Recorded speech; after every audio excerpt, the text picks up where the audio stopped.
proud student of St. Marcus Catholic School. You see, I grew up in Buchanan, and my brother went to St. Peter Clever High School, and you can't tell him nothing about the Catholic school. He think that if you're from the Catholic school system, you are the top of the top of the top of the top. Yes. Oh, yes. So he goes out and trashes everything else if you are not. So he will be your greatest fan. He will be jumping now where he is in Buchanan, seeing that a sister Yes. in Oh, yes. Michael's. St. Marcus Catholic School. We are glad to have you here. Thank Uh, you. as we wait for the other folks to come, let's talk to us. Introduce yourself. Who is Dr. Timba? So, Dr. Tingwa is a proud Liberian, and I'm an educator. I'm a community leader here in the Philly area, and I'm passionate about education.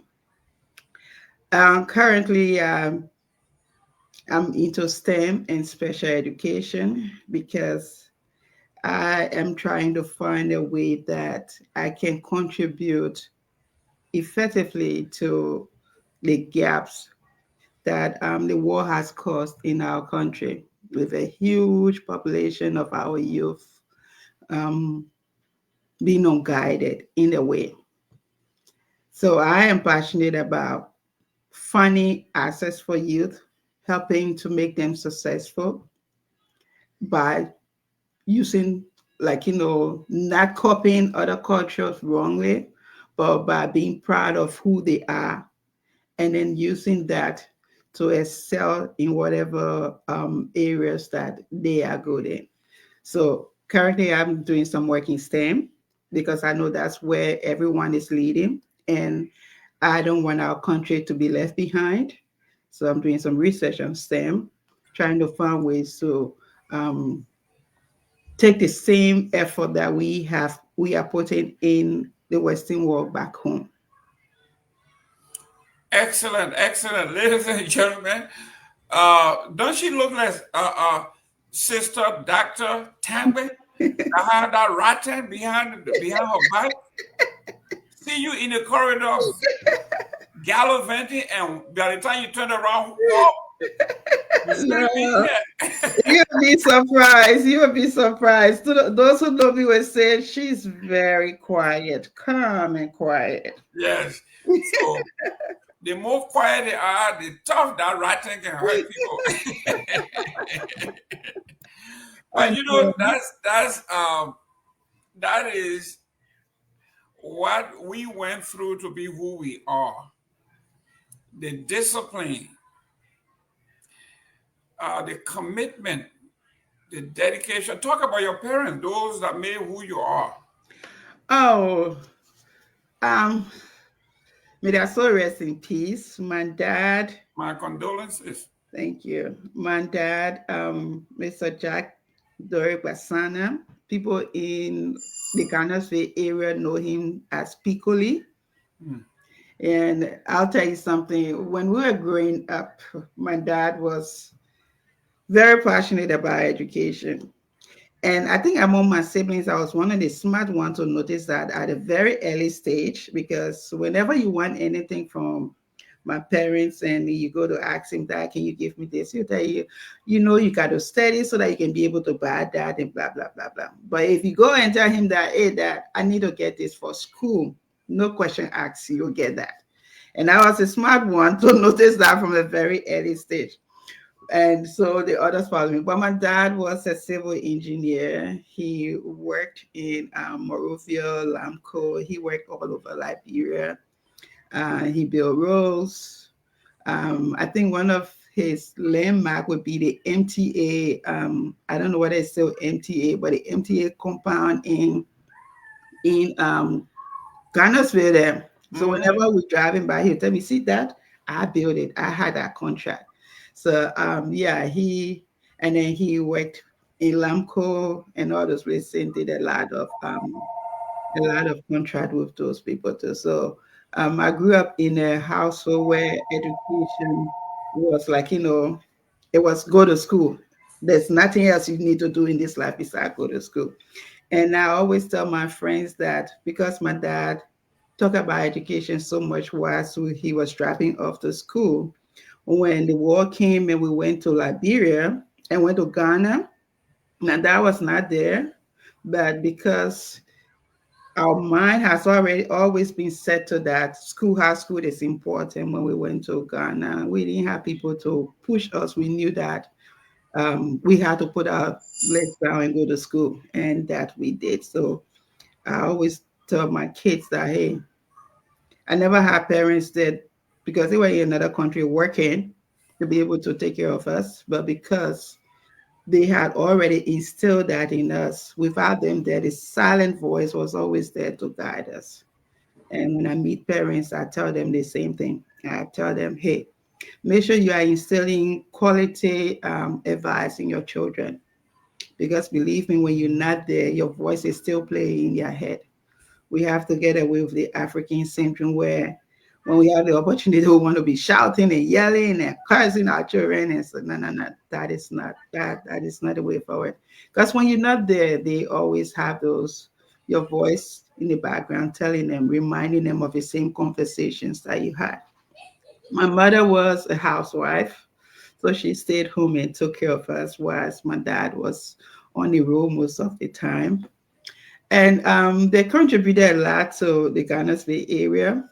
I'm sure there are some people who might be listening. I say, oh yeah, no Piccoli. They used to call our house Piccoli, yeah, in shoe factory. And a lot of people know him. During the war, we went to Guinea, and even in Guinea, he still continued to, like, help a lot of people and encourage a lot of people to go to school. So when I meet my siblings and we want to talk about that, most of the time we go like, learn, learn, learn, and learn. That was his word. Learn, learn, learn, and learn. So I'm blessed that I had someone to, like, instill in me the importance of education. And when given the opportunities, I always want to encourage other people that education is the only thing that can take you places. I have experienced that. And so I continue to, like, encourage everybody. Wow. How many children do you have? I I got feel, three I boys. feel sorry for them. I got three boys. I got three boys. And yes, because my husband also is a very strict academia, just like myself. So our friends laugh at us and tell us, "Oh my God, your kids going to suffer." But no, you'll be surprised.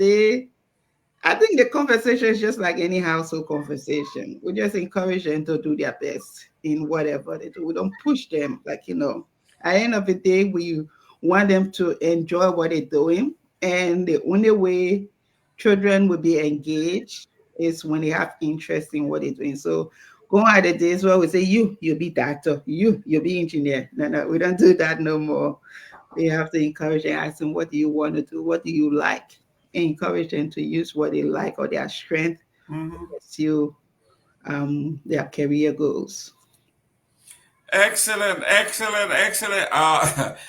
If you grew up in a home where you have both mother and father educators and they are pressing you, somebody in our house had to have a soft spot. You gotta tell me, the kids know there gotta be somebody there I that think they it's not will smart. push your button into. There gotta be a soft spot. Who do they run to?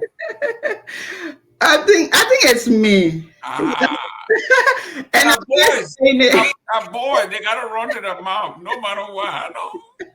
I think it's me because my husband is very straight. Oh my God, he's very straight.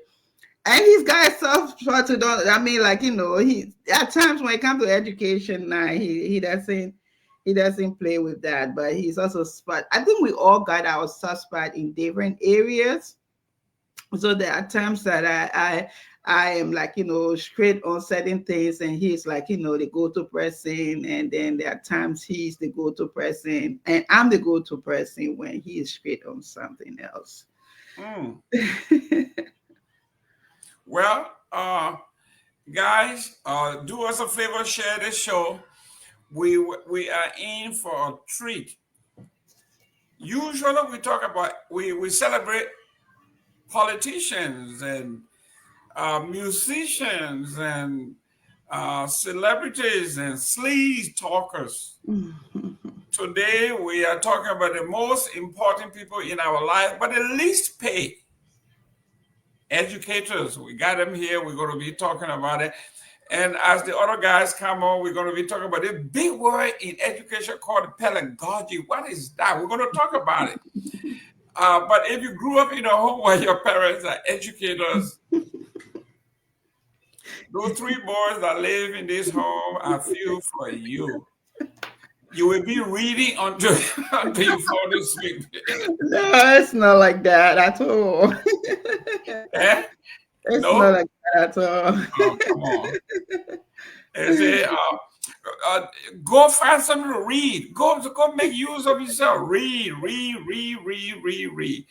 And we just keep reading and reading and reading and reading and reading and we just read. But it's a good thing. It is a good thing that you have parents who will push you to do the right thing. You can never go wrong when you are educated. When your mom and dad are gone, there's only one thing that no one can take away from you is your education, because that makes you a global product. You can move anywhere and make a living. Yeah. That's what education does to you. Now tell me your specialization in education. So like like I said, I went to school in Ghana, and when I was going to high school, no, well, I'm a math person. Let me put it that way. Okay. And people call me the math lady. And I think people tired hearing that, or are tired hearing that also. But my background is in mathematics, and how it started when I went to school. Jesus, mathematics. Oh, When I went to school in Ghana, I just didn't like, the stereotype of people saying, "Oh, women are not, girls are not good in math, girls are not good in math." And some people are challenged by that. I don't know whether it was challenged or I was challenged, or maybe I just like math, but I guess the two play in it. But when I had the opportunity to choose between math and biology, because in science in Ghana, at that in Ghana at that time, you either a science student or an art student. Well, art was not my favorite subject at all. When I remember when I was in school, I used to love math. In the cadet school, those who can remember those flashcards days. I mean, that I used to be so excited when they say flashcard. Everybody wanted me on their team because hey, few seconds I get an answer right and my team winning. But when it kind of spelling, then I start hiding myself. So like my screen was not in arts and literature and stuff like that, but it was in science area, math area. So when I went to school in Ghana, I had to go to high school. I went to do math and I went to do science. And then science in Ghana, you either do math or biology. And so I went for math. So I did math in high school. Then when I was going to university, I went to university in Ghana. My first degree was in Ghana and also. And I wanted to be a civil engineer just like my dad. And that was the goal. Every time I remember when I was growing up, anyone asked me, "What do you want to be?" I just wanted to be like my dad, a civil engineer. But then when I got to writing the entrance exams in Ghana and filling in the forms for what I want to do at the university, and I just got tired of people saying girls are not good in mathematics. Girls are not good in mathematics. And so instead of doing civil engineering, I said I'm going to do math. And that's how my journey with mathematics started. I did math. We were about 106 in the department. First year student, there were only six ladies and 100 guys.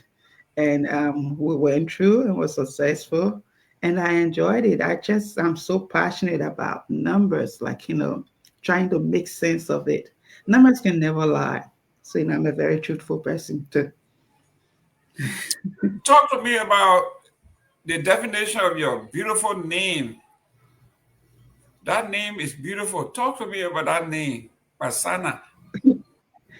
Oh, that's my maiden name. I love it. Tell me what it means. Okay, so it's a long story, and I don't want to, like, take you all around the world. But No, no, come on now. The name can be I'll from. try to It make can be. It can be all around the world now. I don't want to take you all around the world with my stories. But Kwasana is my dad's trying to coin his name, and to make it a little bit appealing to the ears. That's all I can say for now. But the real local name, if I've mentioned it, you're not understanding. Oh, listen. When I go to in my office here, I got people. They are Polish, the Jagabaski and all of that, and I understand it. Why wouldn't I understand Pasana? I know, right? Let me welcome Miss Telby Cole. Telby, welcome to the show. You are muted. As always, happy Friday. Glad to be on. Glad to be in the space. I want to welcome our dynamic guest.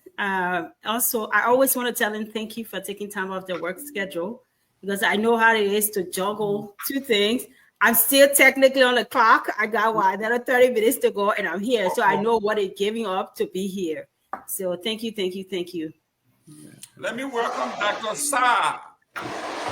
Thank you. It's a pleasure to be here. Today it's a battle of the doctors. Come on, No, we Dr. don't do that. Welcome to the show. Thank you.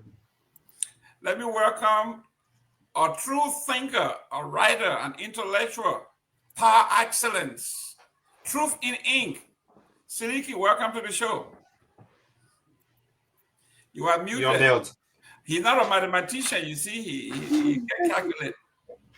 Well, fortunately we have a diversified partner today with very great minds. Good. Always good to share the stage with the doctor there, Dr.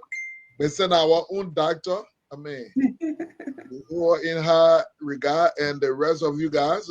I'm sure today will be highly educative. I think these are the kind of shows we need to keep having. Sometimes, take a little breather from the strong political thing and provide some guidance. Beyond that, it is important too, which started, that people in our community, particularly the young ones, understand that there are very diverse and successful Liberians in different fields, and there are other paths to achieving your potential and greatness outside of the everyday marching band, political stuff, and so it's a great opportunity to be here on this relaxed Friday. And Doc, I will hit you up later after the show at the Cine. So good to be here tonight. We look forward. Excellent. Specific topic today, Jerome, one of the Yes. best moderators we have. Education. That's it. Oh yeah. Oh, but that's that. Okay, yeah, good. Yeah, that's some area we want to talk about too. Yesterday we talked and we profiled the great Warren Buffett. He says, an idiot that is well prepared will beat an unprepared genius any day. So when we come to these things, we come prepared. We got mathematicians, we got philosophers, we got cybersecurity folks, because we do not want to be geniuses that are being beaten by smart idiots. So here we are. We are well prepared. We got mathematician. I don't want to be in her household. She teaches math. I don't want to do calculus. I don't want to do anything that has to do with math. That's why when I started at the University of New Jersey, they told me how to do remedial. I said, I ain't argue with you. I would do it because I'm looking at the bigger picture. Let me welcome Honorable Victor Namwe. Welcome, Chief. Hey, it is good to be with you guys. Happy Friday to you, Mr. Gaiman, and I guess Dr. Tingma, Sister Hi. Tingma, it's good to see you, man. Yeah, it's been a while. Yeah, same here. Yeah, it's good to have you. Dr. Parker, it's good to have you as well. Thank Telvi, you. Mr. Paul, it's good to have you. You better And start calling me doctor. I'm okay, just Yes. joking. For you, doctor. No, not doctor. Doctor, Just doctor. joking. Just joking. No. all right, Doctor Telvi, don't Doctor, call, it's good to doctor have you. three. And Amen, you gotta talk to us, man. What's going on here with you and your UP, your CDC people? I know you said they did not play today, but we are very Well, we concerned. want You know to you we are. want to protect these educators and focus on that today. So I plead the fifth to keep my mind in that Ah. direction. So Stay yeah, on scope here. I really want to focus on the panel today, but I plead the fifth a Hey, little bit. once you're okay, I'm happy. That's all. Oh no, Listen. I don't think good. You know the political theory go like that sometimes. You know, we pay for this thing. So I can fire Got a you. question now. No, Okay. no, no, no, no, no, no. Listen, today we here to celebrate. We are here to celebrate educators. You know, Oh, Victor okay, okay. Lambre is also an educator, and the reason I'm afraid of you guys is he's a calculus person. He's a math person. He's into chemistry. These are scary people. Victor, Yeah. talk to us about your education and what is it you do for a living. Well, you know, it's interesting. I went to St. Michael's School as well in Gardensville. Oh, Yeah. Yes, American yes, question. I I, did. I, That's I how did you go. went to see Michael too, Terry? I did. Oh, I did. So, yeah, there's a kindred spirit here on set. But yeah, I did go to St. Michael's School before. Before I went on to government school, I graduated from Boston High School. After that, I went to Boston Elementary and Junior. I went to Tottenham High School, and then I went on to Cottontown. That's where I did my undergraduate studies. Yeah, that's where I did my chemistry as well, and then came over here. Did additional chemistry. I went to Stockton here. I went to Seton Hall. Went to Rowan as see well. Cali people. Absolutely, absolutely. So it is great to have you all on set. I believe it's going to be an interesting show today. Excellent, excellent. Ladies and gentlemen, do us a favor, share the show on your platform. We are not talking sleaze here. We are talking real stuff. Guys who went to school, earn. You know, like we used to say, E.F. Houghton used to say we make money the old-fashioned way. We earn it. So we are talking about educators here that have earned their stripes. And mostly in the areas of calculus, they're calculating stuff, they're talking. Let me talk to Dr. Parker here. Dr. Parker, introduce yourself. Who is Dr. Parker? For me, it's my first time meeting you. Oh, thank you. And it's a pleasure meeting all of you. And I want to say welcome to everyone. A special recognition to Dr. Timba on your achievement. I know what it takes to earn a doctorate degree. I know most of you guys are from St. Michael's. I was just the keynote speaker at St. Michael's Oh, Alumni Association event here in Minnesota, but I did not go to St. Michael's. I graduated from Lake Middle High School in Liberia and then went on to earn my first undergraduate degree from the University of Liberia. And subsequently came to the US where I earned a second bachelor's degree at the University of Minnesota. I have three master's degrees, an MBA in finance, a master of science in project management, and also a master in educational leadership. I just recently earned my PhD in higher education. I've been faculty here in the US, a professor for about 10 years. I also have my teaching experience that was established back in Liberia, where I taught a couple of vocational school, and I helped to co-write the foundation of the YMCA Computer School back in Liberia. And so I've been in education for quite a long time. I teach at the North Hennepin Community College here in Minnesota. And I also lectured as an adjunct faculty at the University of Massachusetts in a global online program. So that's a little about me when I'm not in school. I'm playing basketball or I'm watching some Barcelona game happening somewhere. Thank you. ladies and gentlemen, it's a mouthful. These people they know so much book. It scares you. Now listen, you see in Liberia we are all very stereotypical, right? If you're from Grand Bassa County, you go to college, they all wind up at the law school, after Grand Law School. All the Bassa people go to law school. So you say you are from Grand Bassa, they say, okay, which kind of law you doing? So it's all about politics and law when you're from Bassa. So when you call your name and you're associated with Lofa County, Bone County, the first thing that people think about is you are a mathematician or you are a chemist. All the hard sciences go to those areas. Then when I met Yankwa Zeze in New Jersey in the 80s, so he called his name, I said, I know exactly. And I said, I know you are either CPA or chemist. He said, I'm a CPA. I said, I got you. So listen, for what you guys do, we want to take this day to pay respect to our educators. You are the most important person in the world, the least paid, the most disrespected. But every engineer, every scientist had a teacher. Every successful president, you can, whatever you want to call him or her, she had a teacher like you. So it is the preparation that we get from people like you, get them to where they are, and then they're walking around with their badges. So we want to take this time to honor you for what you do. We love you. We care about you. And I've always advocated for more pay for our teachers. No matter how much you pay them, they are not paid enough. Tell me, our guests are here. Thank you very much for putting the panel together. We're here to respect and honor them. But in the meantime, to learn a lot about what is there to do, how they do it, how long to be doing it, and what can we do to help carry this here along. Your take. Yeah, definitely. We really appreciate them. It's so hard to teach. I tried it for a year or two at a community college, and I was just like, ouch, I can deal with this plus work.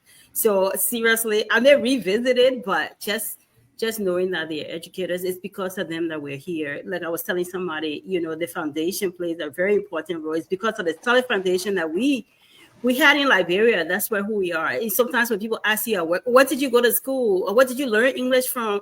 Sometimes I even get in and look before I even tell them, because it started way back. It didn't start here pretty much, but I get the attitude first before I tell them where. So I'm making light of it, but I just want to say I really appreciate our foundation, and even for them to even come here and just continue to teach our children and to teach us. I'm still in school too, and so just when I see you guys, I've had some African teachers as well. One of my teachers this term, he's from, Uganda or something. See, African teacher. So I always see you guys in them. And so I'm so proud of you guys.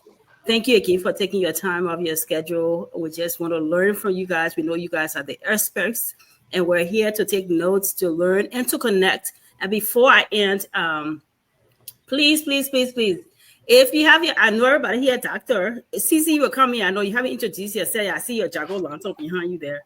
But please put your credential up. If you have whatever doctor plus certification, please put it in your name for two reasons. One, through these shows, we want to build healthy connections beyond Facebook, so people can connect with you guys too. And also they can connect with you guys on LinkedIn. I know after these shows, like the last show, after the show, I connected with one of the panelists. So the other two are probably new, but the other one I didn't know. But we connected on LinkedIn, because that's where the professional space. And two, so the viewers can know your credentials, because we don't. Sometimes in these conversations, we get in the moment, and I, for one, I will not be committed to calling you doctor throughout a 2 hours conversation. So please forgive me upfront. Please forgive me, but please put your credentials so everybody can know you're a doctor or what certification, because we've had situations where we're taking feedback for process improvement, but we got a situation where somebody felt offended because we didn't refer to them as doctor throughout the show or 3 hour show. It was nothing intentional, would not be unprofessional, quite honestly. Me, my sister, my chief information officer, if I dare call him Mr. SXS, you would say, call me John. Mm-hmm. But I understand in our Liberia setting, we like to be called by our handle, and you work for it. But please forgive us up front if we don't refer to you in the 2 hour space as doctor in every sentence. It is not intentional. We are not minimizing your degree. We know you work very hard for that. I know, because I'm still in school, still learning, continual learning, a continual learner. So please forgive me. I wanted to just put that out there. Thank you, Mr. Gaiman. Thank you. Let me welcome Mr. C.C. Goya, one of the premier educators in our community in the United States. Has done very well, very successful in his line of work. Honorable Goya, welcome to the show. Thank you. When you set me up like that, you set me up for failure. But thank you. No, on a serious note, it's really good, to leave all of the trash on the other side and sometimes just focus on the meat. So it's nice to be here, Dr. Tuba. I haven't met you before. I hope we meet someday. My own little brother, Dr. Paka, him and I come from way back, 20th Street Beach, Gil Beach, behind JFK. So I've been knowing him forever. My name is Gilbert Basisi Goya. I come from Zolowo, Lofa County. I was born to two teenage parents, one in the 5th grade, one in the 3rd grade, because they started school so late. And so education has been a driver for me. And because my mom had me, she had to drop out of school and never went back to school. And so she sacrificed her future for me to have a life. And so I take education very seriously, because I believe she would have done much better has she given me away and continue to school. I graduated high school in Liberia. I graduated from the RC Lawson Institute. I have my first degree in Liberia in accounting from the CW Junior College Program of Business, now on the UMU. I went to Catholic schools throughout my life. I hold a bachelor's in mathematics and a bachelor's in electrical engineering, a master's in pure and applied mathematics, a master's in secondary education, and a master's in educational leadership. Throughout my term here in the U.S., this is my 15th year in public school education. Spent 13 years in the classroom teaching mathematics at a high school level. So Algebra 2, pre-calculus, calculus, IB, diploma programs, and all that stuff. And intermittently, we spent some time at a community college teaching calculus. I most recently served as one of 3 chairs of the Minnesota State Standards. So we wrote the state standards for the state of Minnesota, K-12 education for mathematics.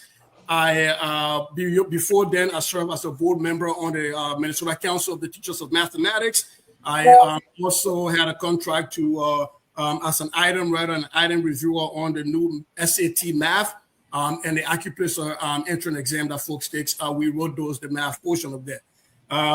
Without going too deep, currently I serve as the Director of Mathematics and Sciences for Minneapolis Public Schools, the 3rd largest school district in the state of Minnesota. Serves over 28,000 students with over 80 schools. I oversee all mathematics K-12, all science K-12, all physical education, all health education. Thank you very much. Ladies and gentlemen, you got applauded to great folks. Let me go to Victor Namwe. Victor, your area of expertise, today you are not a panelist, you are an educator. We are celebrating educators today. Yeah, thank you very much, Jerome. Let me welcome on set Mr. Cesar Goya. I believe he left out something, so I'm just reminding him. I think you have a master's in political science. I plead the 5th. There you go. But listen, it is good to have you all here. Hopefully, we can unpack some of this stuff. What's going on with the education system? How we can propose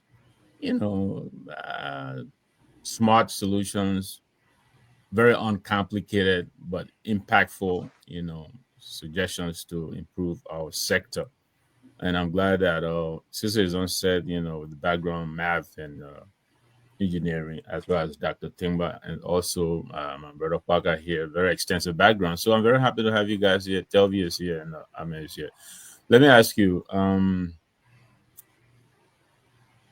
if you were to, and I know this is going to be very difficult for you, but if you were to propose a very simple, less than 1 paragraph solution to how to tackle what is ailing our primary education system, I'm not even talking about the higher education. We'll get to that later on. Universal Liberia, all of that. Based on your observation of what is happening back home, Philip Cleveland and others have written extensively about what they observed. But let me start with you, Cece. If you were to make just on the spur of the moment, off the curve suggestion, what would you start with to help improve education in Liberia, primary education? Well, thank Or you. let's just say K to 12. K to 12. K-12, yeah. So because that's my jam. So K-12. I think what our system suffers from is not policy. We have a plethora of policy. As a matter of fact, we have so many data points. We don't implement that. What we suffer from is funding. Funding, putting your money where your mouth is, right? And so funding for infrastructure, funding for teachers' education, funding for updated curriculum. And I think one thing we're really good at doing that we've done so well in so many administrations in Liberia is to define on papers what we want our educational system is. We haven't walked that walk. So I think if you ask me for just one piece, because I know there's so many things, is first defining what is the meaning and what is the why for K-12 education. I think as a nation, if we determine what is our why, that helps us on the how. And then that determines whether we put a lot of focus, financial focus and political focus on moving that why. But if we don't know our why, that's why we all around the places that we're in the wilderness for education. We're trying so many things. We're 40 days in the wilderness and we haven't reached the promised land because we have not defined our why. Thank you. So I'm gonna take away from you funding, lack of funding. Dr. Timber. For me, I will go to the teachers. I will focus mainly on the teachers. We are where we are because we don't have qualified teachers in the classroom. The funding will come just in case. Funding will be there, infrastructure will be there. We have everything in place, but if we do not have qualified teachers to implement all the beautiful prints we have on paper, we will be at zero. So Gotcha. I really want us to start at a point where we start like labeling and identifying what we call qualified teachers and how Right. do we get them there. Okay. I mean, like I was listening to the short presentation the Ministry of Education minister gave to us at the diaspora conference, and she was like, there are over 6,000 teachers. There are over 60,000 teachers, but a lot of them are unqualified. So we have a lot of, they call them volunteer teachers because Right. most of them are just there because they have to fill the gap. So we have to Thank get you. to the point where we can start, like, identifying what we term as qualified teachers and how do we get them to that place. We have the people available, but how do we make them become qualified teachers in the term we want them to be? Okay. Thank you very much, Dr. Timber. Dr. Parker. So we have Mr. Guerra. He's talking about lack of funding, and of course, then we have to address the why, and that will lead us. Dr. Timber is talking about lack of training, qualification. What would you say, in a nutshell, is what is ailing our K-12 education system in Liberia? All right. So my background is in higher education, especially university and community college level. Okay. So we get to have the experience as it relates to the challenges that K-12 students experience from Liberia, and especially when they transition here to the US, we get to see firsthand the limitation that exists. Based on the area that I teach in terms of computer science, I would say digital literacy, in terms of having a digital presence in the classroom in Liberia is a major issue. It has created, I would say, both an economic divide in terms of digital persons not being available and digital person not being accessible. So I think what we need to do, we need to, as a people and as subject matter expert, is like Sister said, we need more investment, and digital presence in the classroom will be the result of increased investment in the classroom. And based on Dr. Tingma's point, if we have digital presence, we also need to ensure that we have the faculty and staff that have the expertise and the expert knowledge to teach utilizing technology in the classroom. So the incorporation of these three different variables will help to advance education relative to K-12 education in Liberia. But we have a lot to do, but these are just the top three that we've identified so far. Thank you.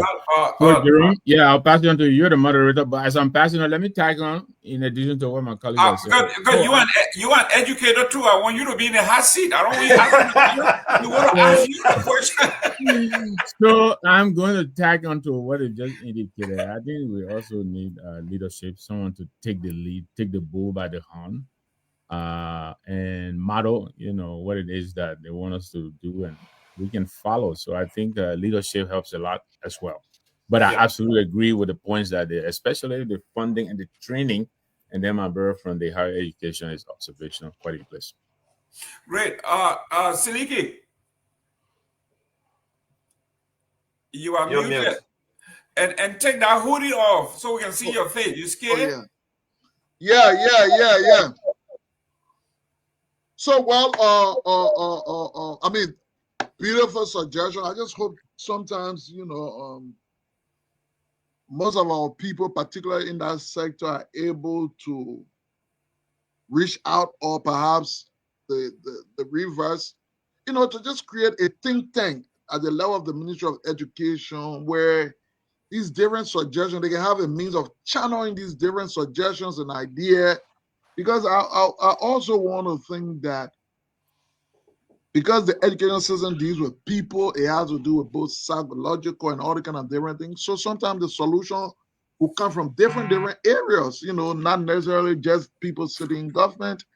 And so we need to create that space. So for example, oftentimes I've noticed over the last, I would say 20 years, starting from Madam Salif to now, part of the first approach people tend to give as a definition of their commitment to education is saying, for example, we put money in a budget to build schools. It's become the most common, the simple approach in the education. So how significant is that, looking at a sector that is, of course, so lacking behind every aspect, where our kids are struggling, perhaps they're not even able to read, like 12 graders reading like 10 graders and stuff like that. But the approach often is from the government side, policy wise, is we got money in the budget, we're going to build more schools. How do you deal with that? How do you manage that? Or in what term of the priorities that comes in a sector of liberal nature, not the American sector where the system is all built up, then maybe you say you won't be additional school, but it's sector like Liberia. And the question is for just each and any of you.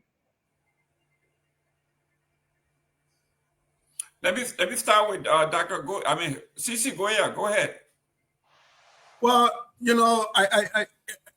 we have so our needs are so many, and our resources, we have so many needs competing for very few resources. And Siliki, you're right to the point, right? But I think one of the things we struggle with is which is the horse and which is the cart, so that we're not putting the horse before the cart, right? And I remember, so I'm going to put out here in the space, because when we talk about teacher qualification, I want to give an example. I was one of those people who, fresh out of high school, R.C. Lawson, 1993, class of 93, 94. Fresh out of high school, I got hired to teach junior high mathematics at Bishop Mawia Institute. Fresh out of high school, I was teaching people going to take YX exam in 9th grade.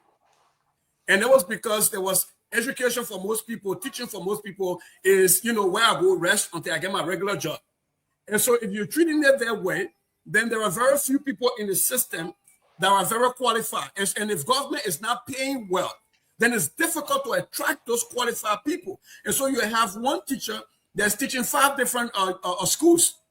And he or she has to jump around. And some days, if I can't make it to the government school, which is going to be my last, I will send my TA. And you know who my TA is? It's either my cousin or some of those students in the classroom, right? And so it doesn't matter if we select a critical mass of really good curriculum and really good pedagogical pushes.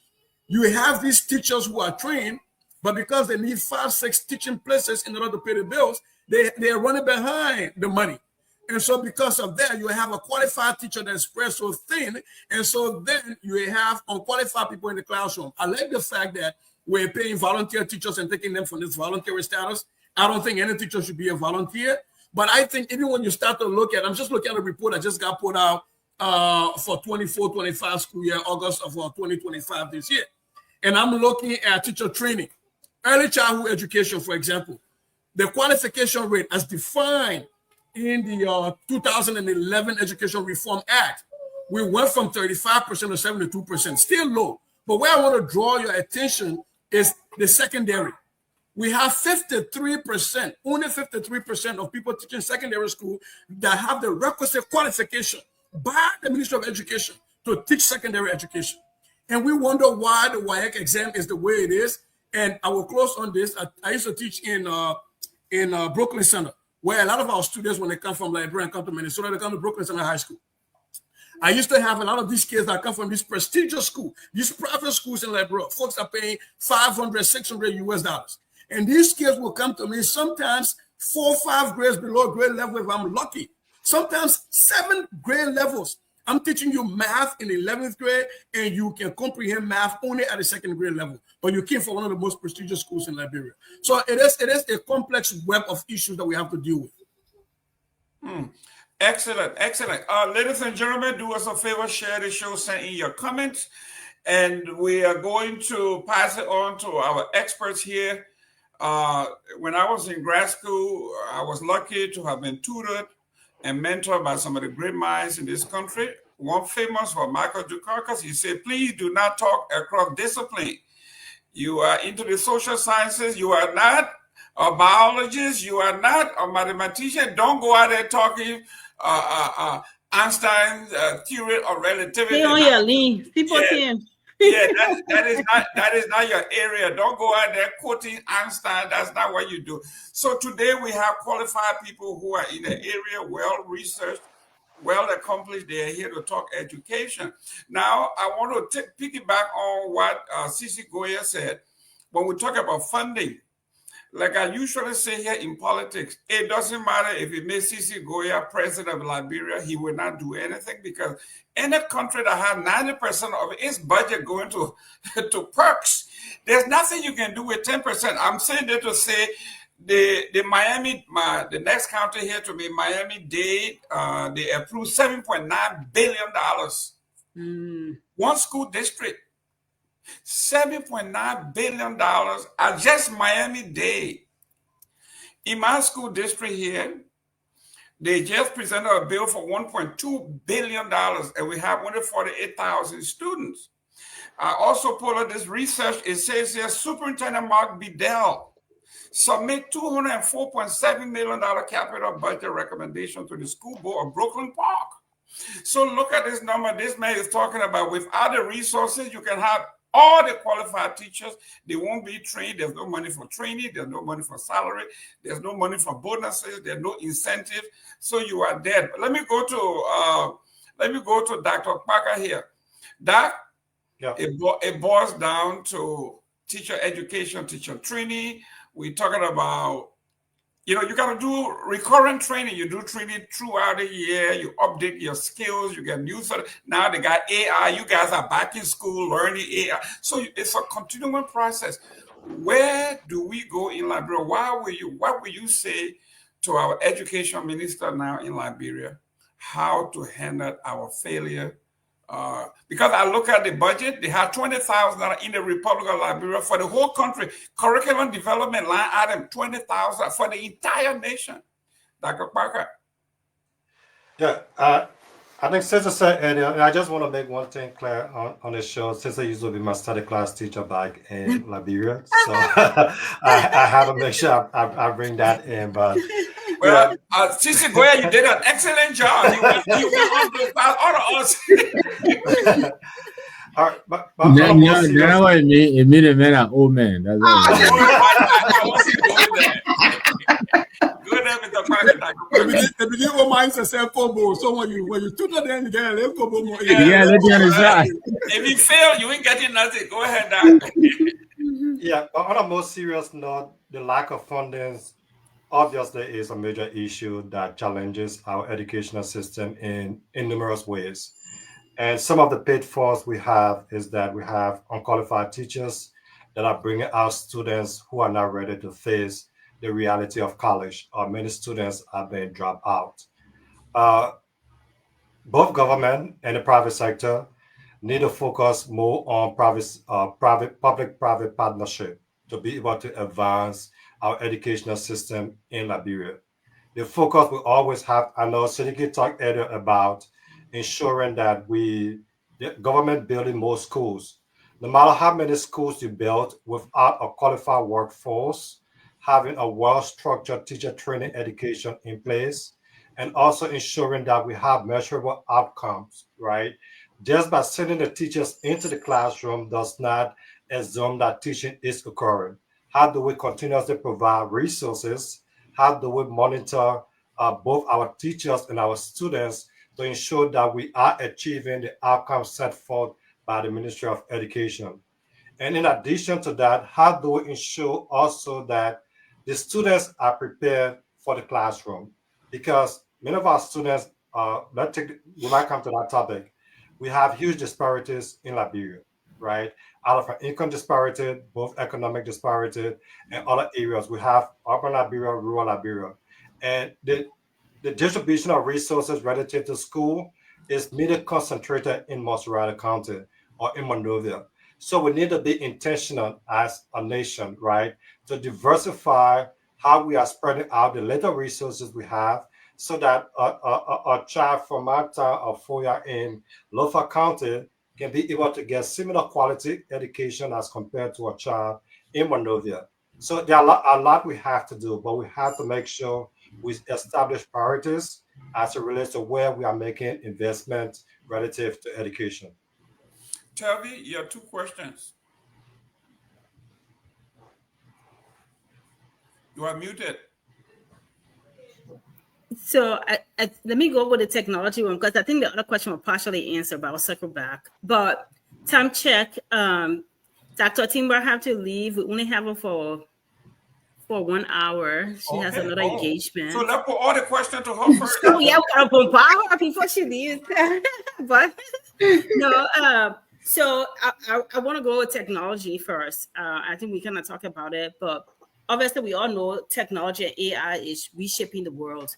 But however, our school systems in Liberia, they struggle with basic, electricity or ICT tools and stuff like that.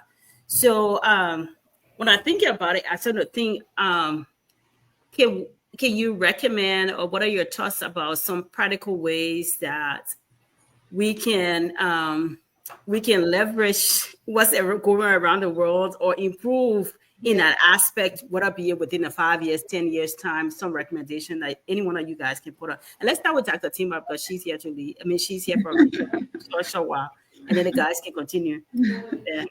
Yeah, thank you so much. Like I said, STEM has been I'm more passionate about STEM now, because that's where the world is heading towards. Unfortunately, in Liberia, when you look at the studies from Liberia, it's a little bit disappointing, because with all the passion we all have to have our students on the same path as the students abroad, there are certain things that are limiting, the provisions of this in Liberia. For example, electricity is one huge part of it. So how can we mitigate that? Someone would say, "Oh, let's use solar panels," but then we see that when they use the solar panels for the street lights in Liberia, people started stealing them. So now, how can we make sure that when we bring solar panels and other things, especially in the rural area where a lot of our children are being left behind, if we take it, how can we make sure that things that are being provided are staying where they are supposed to be and being utilized for the intended purpose they are there for? So I'm not deviating from your question, but what I've really been thinking about is, we've talked about all the problems in Liberia, and every time you sit on every platform, it's the same problems. Now, what I really want to discuss is, what can we do differently? Like, what can we do differently from what is happening? And honestly, I mean, after brainstorming the whole process, I'm like, probably we need to get different actors in the whole process. We need to get partners to come in. Let's leave, let's not just sit and talk. Let's think about way of getting other people on board. There are a lot of professionals abroad here who are willing to give back to Liberia, to our children back home. I was just speaking to some people who were like, hey, I don't mind, like, providing professional development for teachers for like an hour. So how is that going to happen? I mean, like, and my passion or my focus is mainly on the rural areas. How can we get that into the rural areas? So just get a group of teachers or volunteer teachers. Most of those in the rural area just learn as volunteer teachers. How can we get them on a platform where someone sitting in America is able to provide those services, have a professional development with them for just an hour? Those are the discussions we should be having. If unfortunately in our setting, a lot of people want to be smart and explore the system, which does not benefit the intended purpose, but that's where we have to get to. Those are some of the questions we need to be asking. How can we make sure that these things that we want to do, all these nice policies we have on paper, how can we implement them? So I think that's what I really want us to discuss. Everything we've all said is right. We've said this over and over. When I read the Ministry of Education platform, also they have the same problems that we are here discussing. But then what I really see is the way forward is getting partners on board. To be everybody, community leaders. A lot Okay. of alumni here want to give back to their schools, but most of the time, like I think that they should be looking at it in a different way. Not like buying chairs. Oh yes, it's good. Don't get me wrong. Paying for scholarship is good, but I feel the root cause of it is not having like our teachers trained and then accountability and transparency in place to monitor what is really happening. If we can do that, believe me, we will be able to move a step further, or else it's like what they say in our laboratory, doing the same thing and expecting different results. Result. No. Yeah, before two other panelists coming chiming, but I want to ask. I always ask every group that come on here. Do you guys have a educators association in Liberia? I mean, in America? Do you know of? Oh yeah. Like Liberia Diaspora Oh, Educators Liberians, Association. no, Yeah, no, yeah. No, no. I talking about here amongst here because No. I asked the mental health people last week, and I'll be asking the engineer every group. I'll ask the yoga organization among you. So no, but I think that's a We good way had to start. we had one Mm. that went a little bit dormant and is back. We're revising that. We actually had a policy paper that we presented to the government of Liberia. So yes, we just need to recruit a lot more people. So it's nice seeing you here. That I think that I will be passing your name along so we connect with you. And my own little brother, Dr. Baka, will be connecting with you all. Yeah. Absolutely. Okay, so but okay, I'm glad that you guys got something works. But what are your takes on the technology and AI adoption in Liberia, whether 5 year, 10 years, and how can that begin? How that can be done? Yeah, I would say we are far away from adopting different range of technology in the classroom in Liberia, right? And there are numerous challenges we have to accept at first.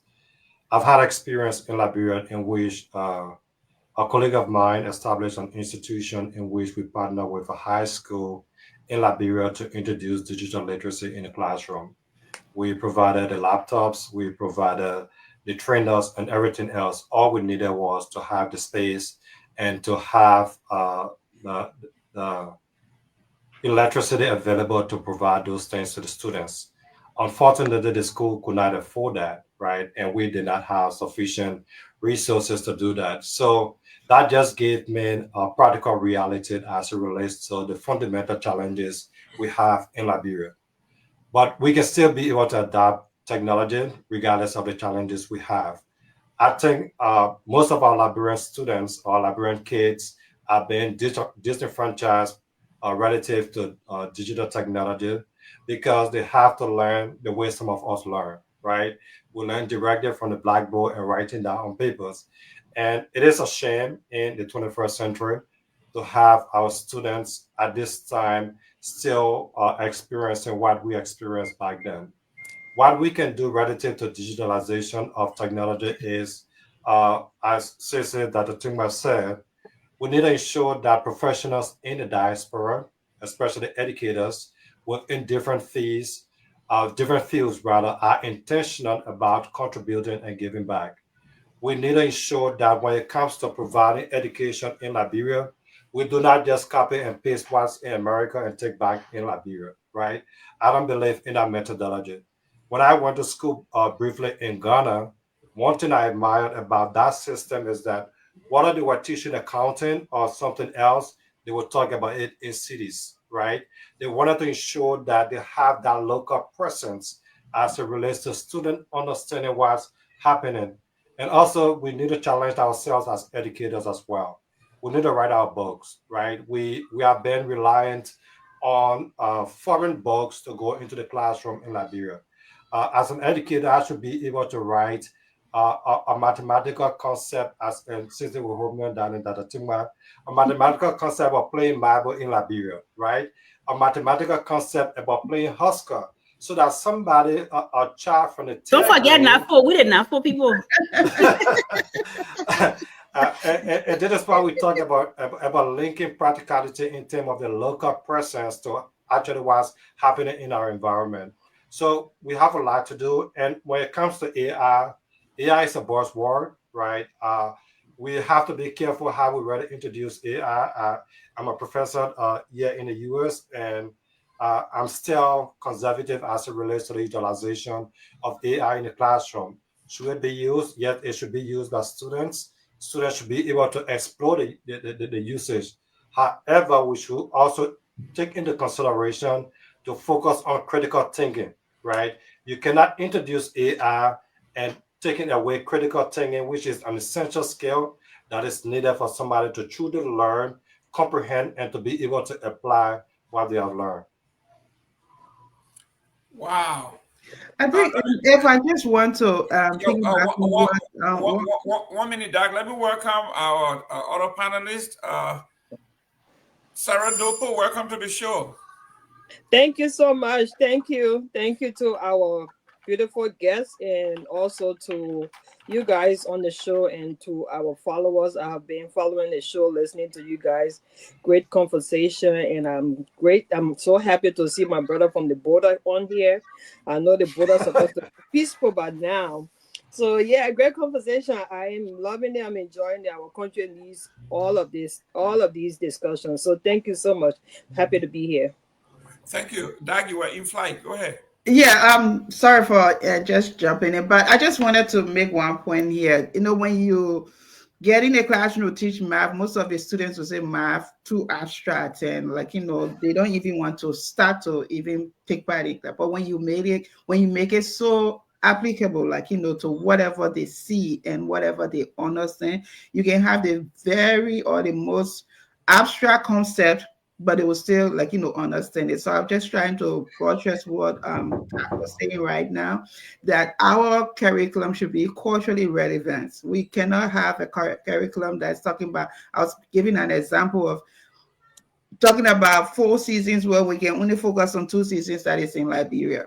We cannot have a curriculum that's talking about different things that the kids haven't even seen. It take their interest away from the whole learning process, and then to really impact whatever knowledge you're trying to impact it. Believe me, it will take a lot of effort.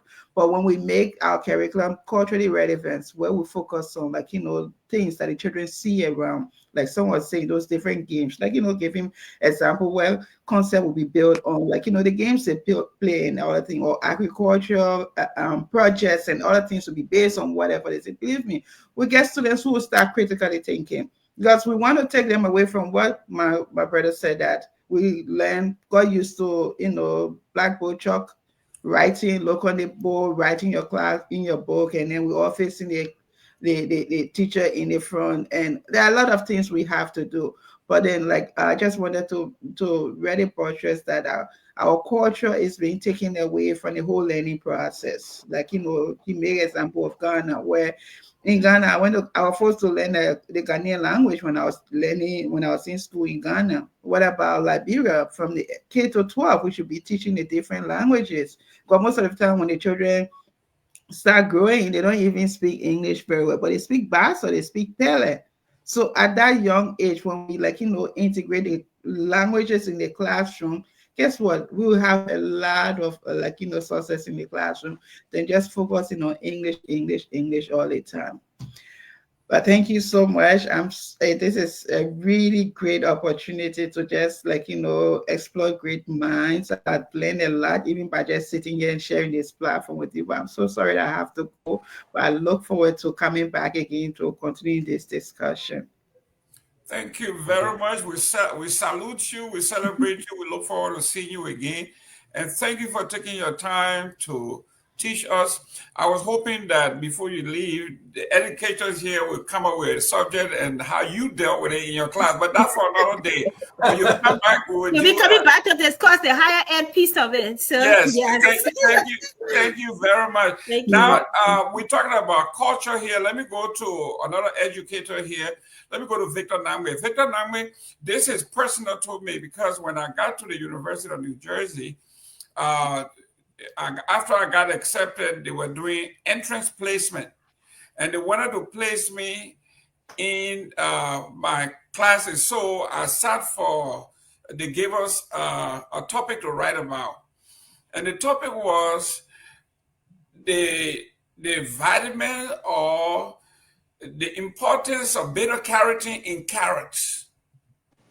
This is a boy that came from Bassett, never knew what carrots were, never saw carrots. I don't know what carrots is. So I sat there and did absolutely nothing. So after the test, I turned in my paper. I told the folks, I don't know what they are talking about. So they told me you got to do remedial in English. Your English is bad. Your English. I said, fine, because I wanted to go to school. But this is something that we'll talk about culture. You talk to me. I know you're in a classroom. Let's talk about culture. What's the advantage and disadvantages of some of us who are foreign? Yeah, so education, Dr. Timwa left, you talked about the abstract nature of math. Science is also very abstract, and luckily for us, we can do labs and try to bring some of the concepts home, kind of hands-on experience with the kids, the students. So it kind of helps a lot. So education is more impactful if it is easy to identify with. I remember back home in the Southeast before I even came to Monrovia, we were reading about snowmen, and we have never seen snow. We didn't even know. We had no concept of what snow was, And so, yes, I agree with you. I think being able to connect whatever is being taught to the culture, the environment, it really brings it home easily for students. And that's one of the reasons why I believe so many of our students who are not born here, whose mother tongues is other than English. They're classified so often because of what you're saying. They understand, they're very smart, but they're culturally kind of limited. I don't want to say illiterate, but it takes them a while to understand the culture and be able to communicate effectively what it is they're seeing and feeling. So yes, and this is why even the curriculum, I think it was on the show, we're talking about the poetry amount that has been set aside in the budget for curriculum development. I think $20,000 or something like for the whole country. This is something that even a school district is. Cece will tell you on the district level. I'm not sure if his district is using $20,000 to write even the math curriculum, let alone the whole science. You understand me? And this is very important because the curriculum is supposed to shape teaching and learning. You set the targets, the goals, and the students, they drive the move towards those goals. So I absolutely agree with you. And before I pass it on, we were talking about technology. It is the future now, and we're being left behind again. Right now, I think there is just way too much concern about the children breaking and spoiling the computer than anything else. Again, because we don't have the money, it is too expensive for the kids to. We'll set it down and talk about it as opposed to they touching it and playing with it and doing whatever they want to do with it. Because our kids are very smart. But again, they have to feel comfortable. They have something they learn by touching. They gotta touch it, they gotta feel it, they gotta play around with it. And before you know it, the master. How many of our decision makers you encounter on social media? Very few, Whereas nations now are being driven, social media. We know what happened from Tunisia down through, North Africa. Even here, the president of these United States, he has his own social media, Truth Social. So this is something I think we need to really push for because it's a new frontier now. And I think it will help us because if we utilize it efficiently, it could probably prove to be less expensive than the methods we use now. You're talking about virtual labs and all these things. Those are all possibilities. But I'm afraid we're already beginning to lag behind. The technological education. So those of us who are in the STEM area, hopefully we can, help push so that our people, change the orientation. The technology in the classroom really is, I don't even know if it's the frontier anymore. I think we're moving into something else now. But we're still far behind. I'm not sure. Electricity, someone spoke about that. Solar panel, they say they're stealing them.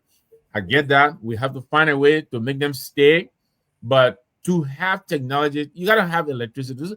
You got to begin with the basics. You got to have electricity to power the servers. You got to have the internet. You got to have the broadband. I was saying here last night, another network. I think Liberia, when I was going to Liberia last year, T-Mobile told me we're on 1G, and Sierra Leone is on 2G.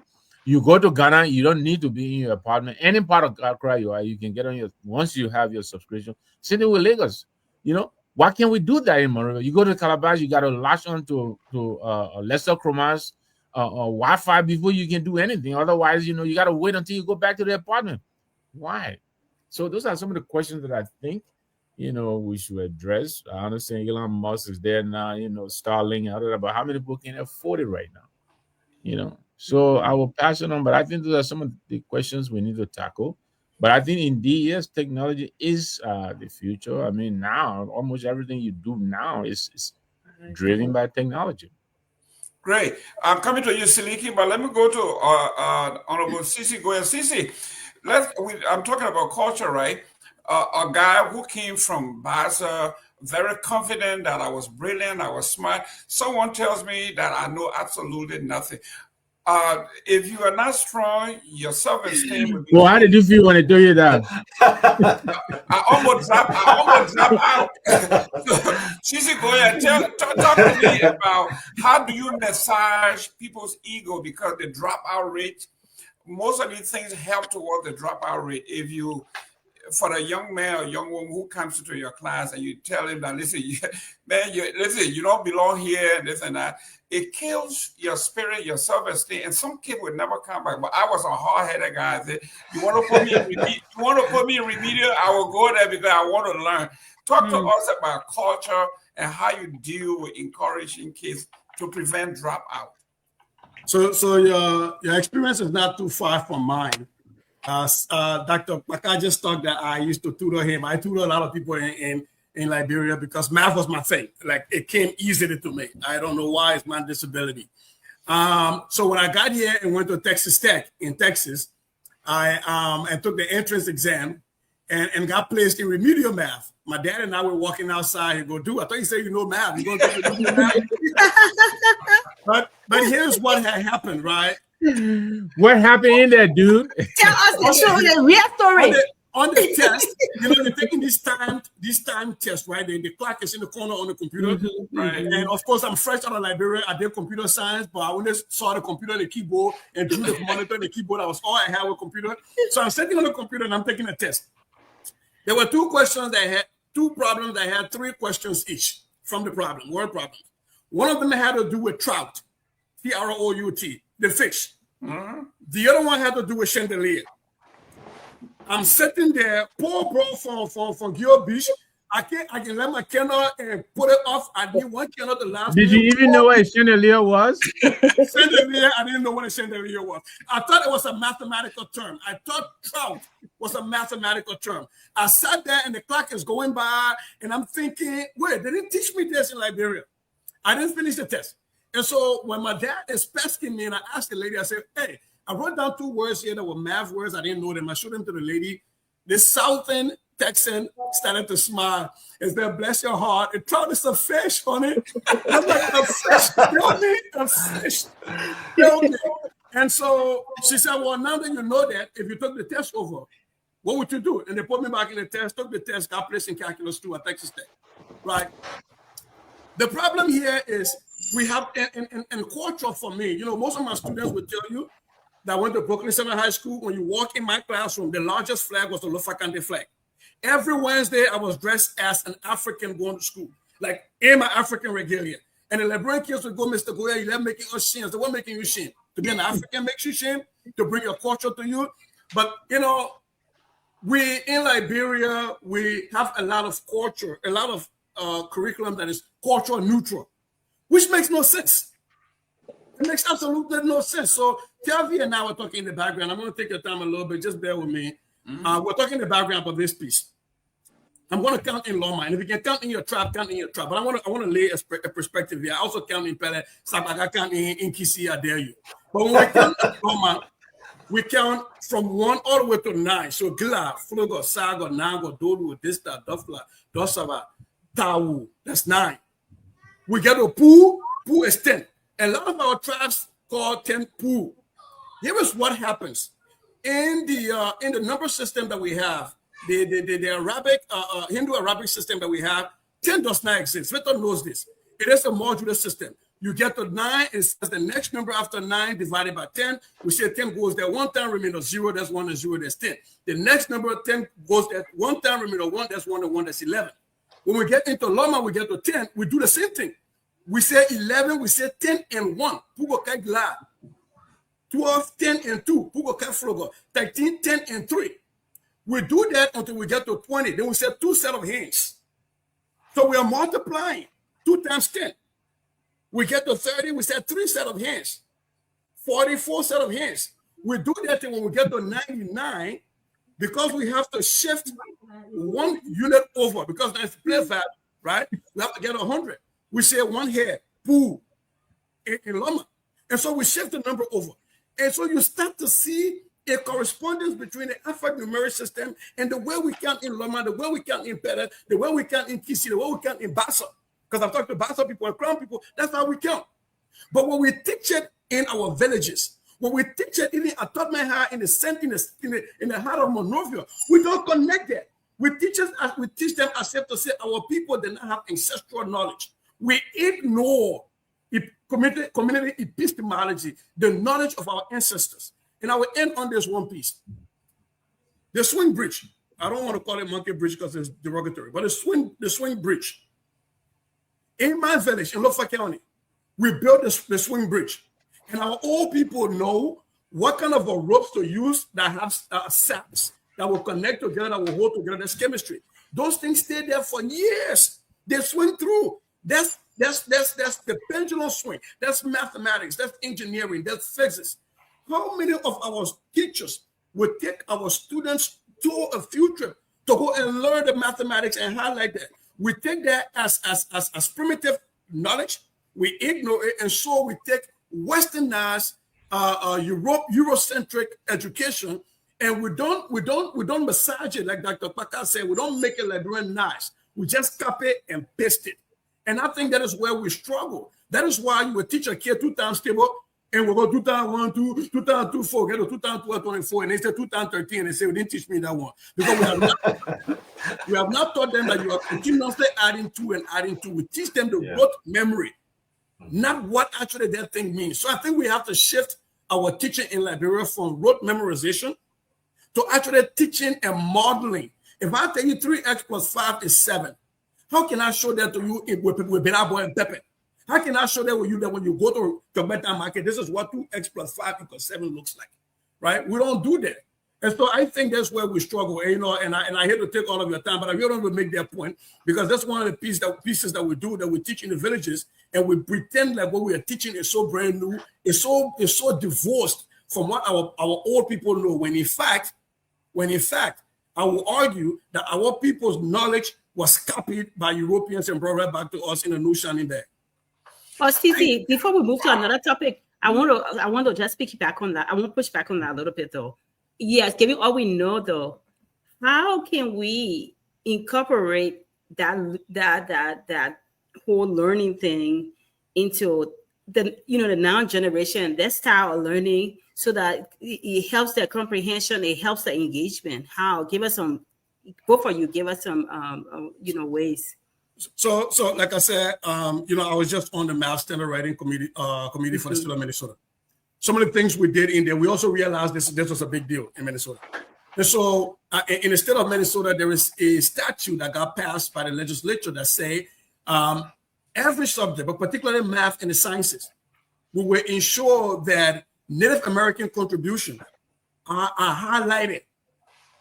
And so when my teachers are teaching math, they're teaching calculus, and they're teaching, actually not calculus, but teaching algebra, geometry, all the other pieces, it is on me to go and find those resources and help my teachers understand, here is how Native people are doing the same thing. Here is how it connects. I think we need to pass that to make sure that Native, ancestral, indigenous, however way you want to call it, the people that were in Liberia before we brought the other people curriculum, that their way of learning is applied.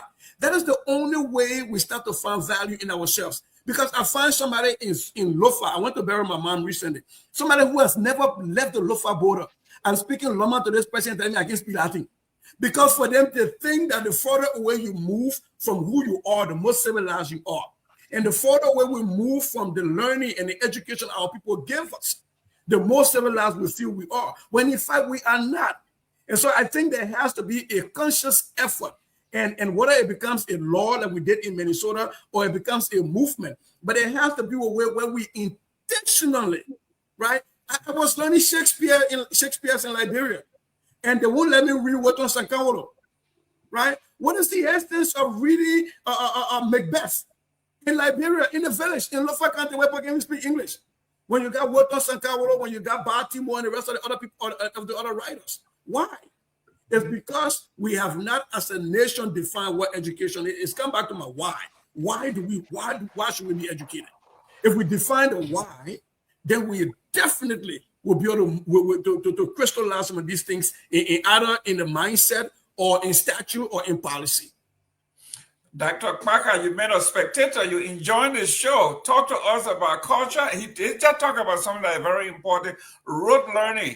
Because the folks in the United States say if you do rote learning, you do not do critical thinking. So talk to us about what you do to encourage your student to learn and don't get discouraged like us. We didn't. We got high-headed. To us, we stay and we graduate. What do you do to maintain student retention?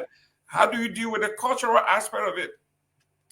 All right. Before I come on that, I just want to expand a little bit on what Cecil was just talking about, right? He just mentioned one of the Liberian authors that I wanted to talk about, Wotan Sankawolo, right? What he wrote a book, Why Nobody Knows When He Will Die, and I'm sure many of us can relate to that story. When it comes to integrating culture into education, there are a lot of benefits. One, the integration of culture enhances national pride, right? You have the opportunity to be able to teach the students directly about what impact their surrounding. You create an opportunity for students to be able to have that practical framework about their environment, right? So another thing I look at, and I'm not a cultural expert to get into this, is the aspect of the different, the rural education in Liberia. I'm not sure how far we have even gone to ensure that we contribute somehow to enhancing the kind of education that goes into the poorer society or the sunny society, right? And those are places that most of our youth have to go because of some cultural relativity. So in order to be able to push forward, we need to start being intentional, and that has to be a policy framework on the basis of government and also on the basis of being welcomed by administrators within education. Those are areas that I think we need to look at. And then when it comes to me as a student and also a student before, I hope not to be a student anymore. When it comes to me as an educator in the classroom, I will give an example when I came to the US. When I moved to the US, I decided to go back to school and I applied at the University of Minnesota. And I was asked, like, Jerome said you have to go and they tell you to take some aptitude tests. And I was given the test to take, English test to take, because obviously I could not speak better English. We took the test, and there were a lot of different cultural representation when we went to take the test. People from Asia, from Eastern Africa, and different places. And I remember I performed well in the test, 90 plus. And then I was informed that I still had to go and take and to go and take the English courses. I had to take 3 English courses, and I said, no, you cannot do that. I would not do that. And being self-aware, I applied for an appeal, and my appeal was granted. I said, you give me the test. I took a test and I passed the test, right? But that because I had some sense of exposure, my education was much stronger. Well, let's think about a student, right, who did not have those exposure or foundation that come into the US and have to integrate into our system. The challenges there is that most often they do not, let's say 10 years before, they may not have the same cultural representation in the classroom in terms of seeing somebody who looks like you standing before you to teach you and influence you and impact you, right? So as an educator, especially in Minnesota, where we have a wide range of immigrants from Africa, when I go into the classroom, I've seen students who don't even know how to speak English. I've interacted with students from Togo, interacted with students from Cote d'Ivoire and other areas. Those students come to the classroom highly motivated, but there's just a little thing that can kill that spirit at the end of the day. Just by telling a student, I don't understand you, could kill his whole spirit. So there are ways in which they relate to us, right, as African instructors, then they relate to other people from other background because they know we understand their culture, we understand where they are coming from, and I understand why they are even shy in the classroom and don't want to speak. And I try to provide an environment in which there is that cultural acceptance as it relates to what John may know about Liberia may be important to what all of us can learn in this class. And I try to push the aspect of globalization in most of what I'm teaching. While I'm teaching project management, or I'm teaching management, or I'm teaching accounting, I try to ensure that we live, to ensure that my students understand that we live within a global society. Going are the days wherein all of us will have to go into the office to work. We will have to work from behind our computer. And there are a lot of different cultures that exist from those areas. So this is what we need to take back into Liberia. We need to ensure that our students truly appreciate and value our culture. And that can only be done if educators like us are willing to rewrite the books, rewrite the curriculum, partner with the Ministry of Education to be able to advance localized education within our system in Liberia. Great. Let me go to Sarah. Sarah, any question for our folks here? I am here just taking notes. You know, when I go back to Rutgers University, they can't tell me I can't speak English anymore because the AI is telling me that I spell Goya wrong. and they're trying to spell the Goya for me. And I'm saying to them, what's wrong with these folks? Go ahead, Sarah. Question for the folks. Yeah.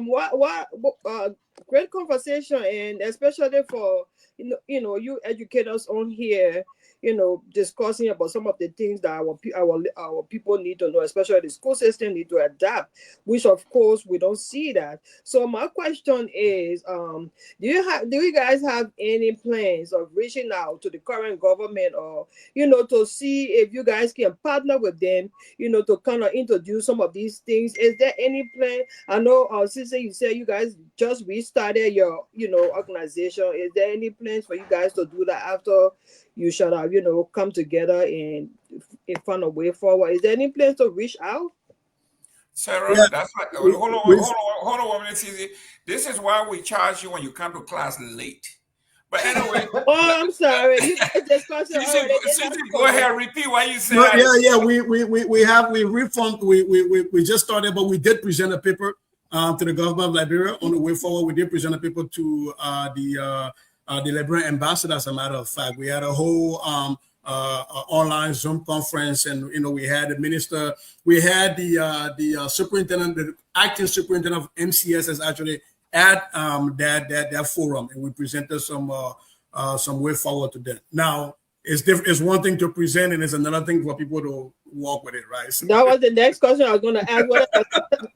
Whether there's a timeline to anything, but anyway, I mean that's good. That's good because at the end of the day, we all want the best for our schools in Liberia, and to tell you the truth, we are really behind. We all know that we are really behind. So whatever you guys can do as educators to reach out, I think that's commendable, and I hope the government will, really, really look into that and see what they can do, because we are behind 178 years old. Go push it to 200. We're way behind. Absolutely behind. I think, Sarah, before you leave, one of the things, you were talking about digital technology. I think most times when we talk about digital technology access, we keep talking about students and students and students. There are our teachers who don't even have that. And so if I'm trying, like I've tried to say, you know what, I don't have to physically travel to Liberia to do a professional development. I've trained teachers in the state. As a matter of fact, for the last 10 years, I was in charge of teacher licensing in my district. Like I would say, yes, your license get renewed or it doesn't get renewed, right? And I was on PELSB, the Professional Education Licensing Board, where we talked about how can we support and build such a structure in Liberia. How can I sit right here, like I'm sitting right here, and run a professional development for math teachers? I say Todmeha. I say a school in Lofa County. We don't have that access, and I think that's some of the places the government needs to start, putting money, because you can fly Dr. Paka and I from here to Liberia for less than $5,000. But it costs you free from my end for me to sit there in an hour with Dr. Paka and deliver really critical and powerful professional development to our teachers. And so as we're talking about this digital access, I hope folks start to think about the teachers not having those access, and because they don't have those access, they have very limited access to critical learning and the new way of learning. We're still teaching rote memory when we've moved away from that. How can they know that if we're not providing the professional development to them? Excellent point. Excellent point. I agree with you. I totally agree. I mean, if they can partner with you guys, you can sit right here and help a lot of teachers, train them, because most of the teachers now are volunteer teachers. Some of them don't even know, where to start and what to do, but they are available. They say when they're available, when they want unavailable is not available, you use the available. So they are available, so they are using them. So they really need that training. Great. Thank you so much, you guys. Thank you. Tell me. Yeah, and I just wanted to come in. It's okay. Yeah, Sister asked a very good question. Another way we can partner is by being direct, right? One thing I have done personally is to provide mentorship to teachers in Liberia, just out of my own free will, to just give them some tips on learning. But no matter how one person does it, it has to be a collective effort, and this is where I think we can collaborate with Sissy and the group he's talking about, so that we can establish a mentorship program that we move in. We skip the Ministry of Education and go directly in the classroom, right? To be able to empower those instructors, because they need it the most. And also partner with those teacher training institute like LACOSES and other areas that exist in Liberia, right? That we can be able to help to provide information on classroom management, lessons planning, creating a syllabus, being prepared for classroom, while at the same time trying to create opportunity for fundings, right? Because everything will not just be on government. Ourselves need to be able to start funding. Maybe we can provide stipends for some teachers, right? To be able to motivate them to for a teacher to leave from Maserati to go to FOIA or to go to Zwedru to go and teach. We have to be able to create an opportunity for them to be motivated, and those are ways in which we can be able to do it. Right. Excellent. Thank you, Toby. Well, muted. I'm trying to shut down work to be able to switch over. It's all right. But I'll ask my question. Multitasking. Go ahead. Yes. But I wanted to talk about WIAC or WAX or whatever the name is. I mean, obviously the results have just been, let me say, west or west. So, what does that say about our school systems, our students' preparedness, their learning environment, and everything? And how can we improve that? Start with you. I'll me butcher your name here for your thing. You're texting me and calling me after the show for butcher your name. Parker, catch up, Parker. Dr. Parker, they want to start with you. You go ahead, Dr. Parker. Go and then TC will finish up. Yeah, this all boils down to ensuring that we refine our curriculum, right? That's why we need to ensure that we refine our curriculum to be able to align it with the expectation of YC, right? So that's one thing we need to be very intentional about. And also, we need to ensure that our students are being prepared early. And I think that's one thing government doing positively now. I learned that students are now taking Y at a very early age. So having those foundational aspects from taking Y out in elementary, junior high, then you come to senior high before you are able to complete an exam, it prepares you. It gives you some level of confidence as it relates to what needs to be done. And the next thing we need to ensure is to make sure our teachers, sorry, I will keep calling professor for higher ed. Make sure our teachers are absolutely ready to teach the students in order to pass the test. Without exclusively teaching them directly to the test, right? So you can be teaching general concept, preparing them for the test, but at the same time, make sure the students have those readiness, either creating mock exam and creating incentives to schools, right? That if this school perform well, this is an incentive. We do it in America, right? Based on performance, your fundings will be increased as well. So those are ways in which we can be able to motivate them. And also ensuring that we don't teach in an abstract way because the expectation from YC, we may not have the infrastructure in the classroom in Liberia. So if we come to give YC to student based on the curriculum established in Nigeria or Ghana, we have disenfranchised our students, right? We have set them up for failure. So we need to ensure that the resources, the tools are there and present to be able to have a successful rate for our students. Awesome, great. Awesome. Great. CC, anything to add? Yeah, so as somebody who reports on that regularly for my school district, right? Because we have a similar PCA, it's called the Minnesota Comprehensive Exam. So the MCA. And so I have to present on there, look at benchmark for all of my grades in math and science. I said earlier that we have a lot of data in Liberia. We don't use it. The students taking WASC, that's a data point. What do we use it for besides shaming students? Right. So you got students that are taking it in 6th grade. Do we take the time to look at what these kids are telling us in 6th grade about their learning gaps before they take it in 12th grade and fail? They take it again in 9th grade. They're yelling at us. We don't understand this thing. We ignore it. We wait until we get to 12th grade. Then they don't pass. Then we shame them. And then they make these ridiculous graduation speeches and they go viral. That bothers my soul. And sorry if I'm yelling, but that bothers my soul. It's painful. For me, that hurts me to the core because I know we can do better, right? We have to treat this thing like everybody else does. We have to have diagnostics.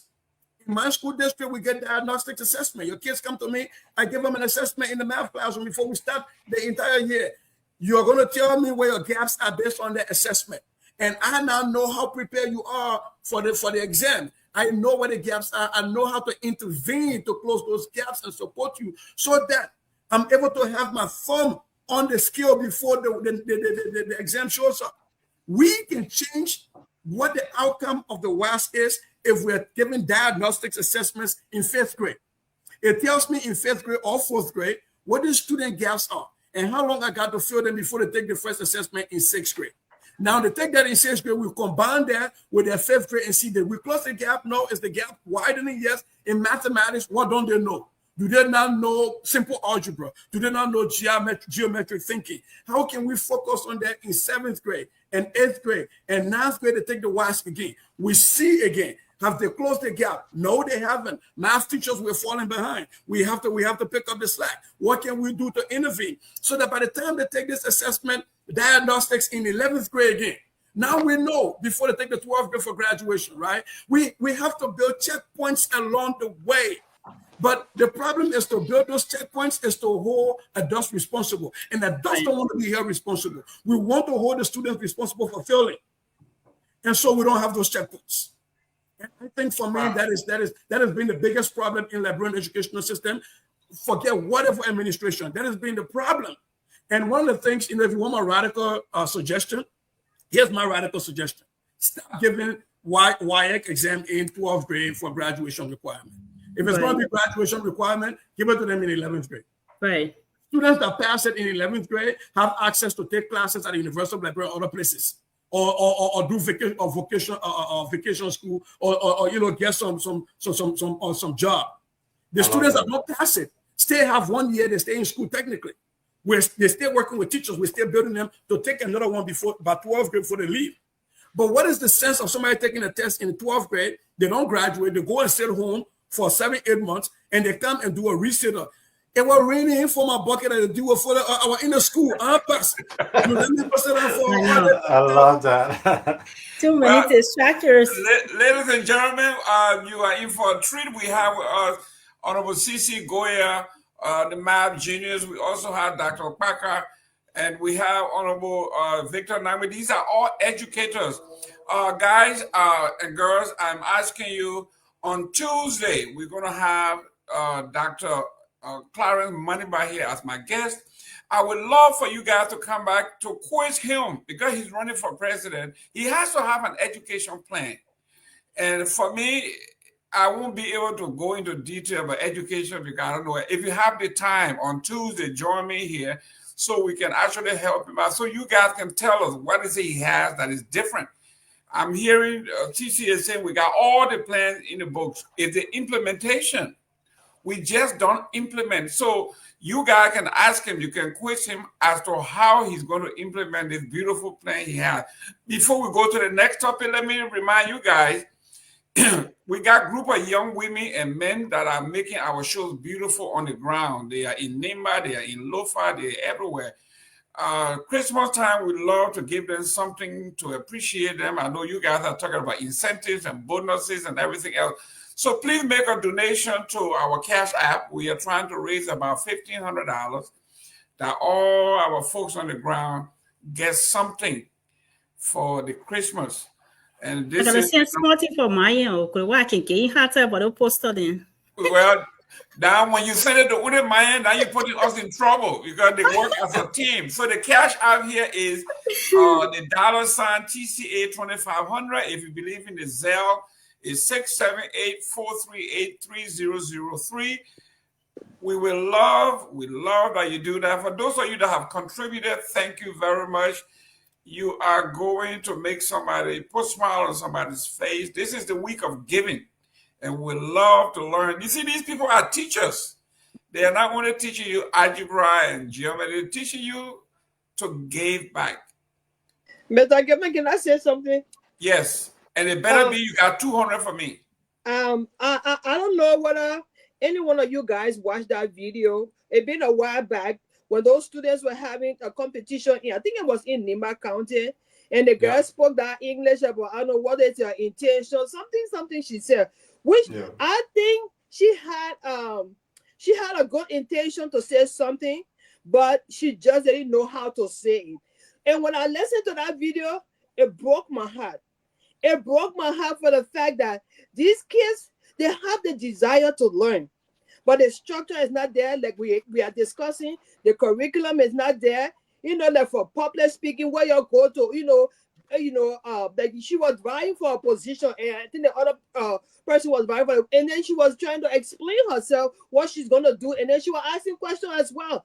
But then when she made that statement, it was all over the place. Now everybody was repeating that thing, So it's just to say the kind of desire our kids have, but the structure is not there, the curriculum is not there, the system is not there to push them forward. And then when they go do this public speech, they just make so much error And in a lot of sense, it belittles them because I'm pretty sure if she hears somebody teasing or bullying her about the things she said, it makes her feel bad, you know.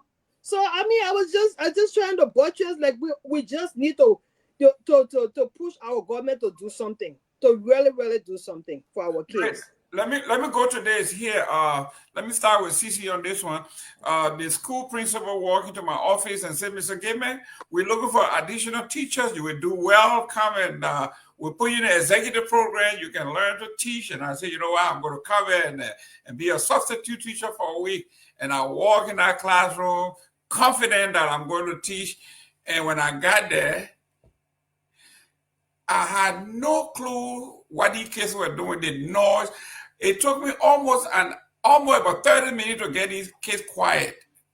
By the time they settled down, the bell rung, we left. So I didn't go by the next day. God tell me, say, you have to do something called classroom management. It's a course. So talk to me about classroom management. Because some of old guys people within teaching is all just walk in the classroom and put it in the blackboard. And those kids ran me out of that classroom. And there was a great, they were smart kids. It looks like, let me start with Victor here, because Victor, you also in the classroom, but that's a tough thing if you don't have your class under control. Yeah, so yeah, I feel bad for you that they threw you in the midst of the shock. The classroom management is a norming that you begin right off the offset. You begin on day one. You set a tune for your classrooms, your expectations, what is allowed and what is not, and you stick on it. If you got in the middle and you had to begin to implement classroom management, that was a problem. Because even then, as I'm describing it, you got to keep pressing on and pressing on because, yes, the way we were taught back home, it's not how it's structured here. Back home, the teacher is king in the classroom, but not over here. Actually, it's the roles are almost reversed. Yes, you're the authority in the room, you're the adult in the room, but it's not a way you would dictate how things happen in the class. They're allowed to challenge you, to ask you questions, because that's how they learn. And so when you tell them to do something, you have to have a justification. And so that's something you and them develop together. Okay, guys, we'll put our cell phones away, or we'll come in, get the books out, Chromebooks, whatever it is, be ready to go, be here on time. Those are things you set up at the beginning, the very first week. Usually when school starts here, the first day or two, those are the things you go over. You set the tune for the classroom management, all of that. But yes, it is really it is a science, and it is also an art.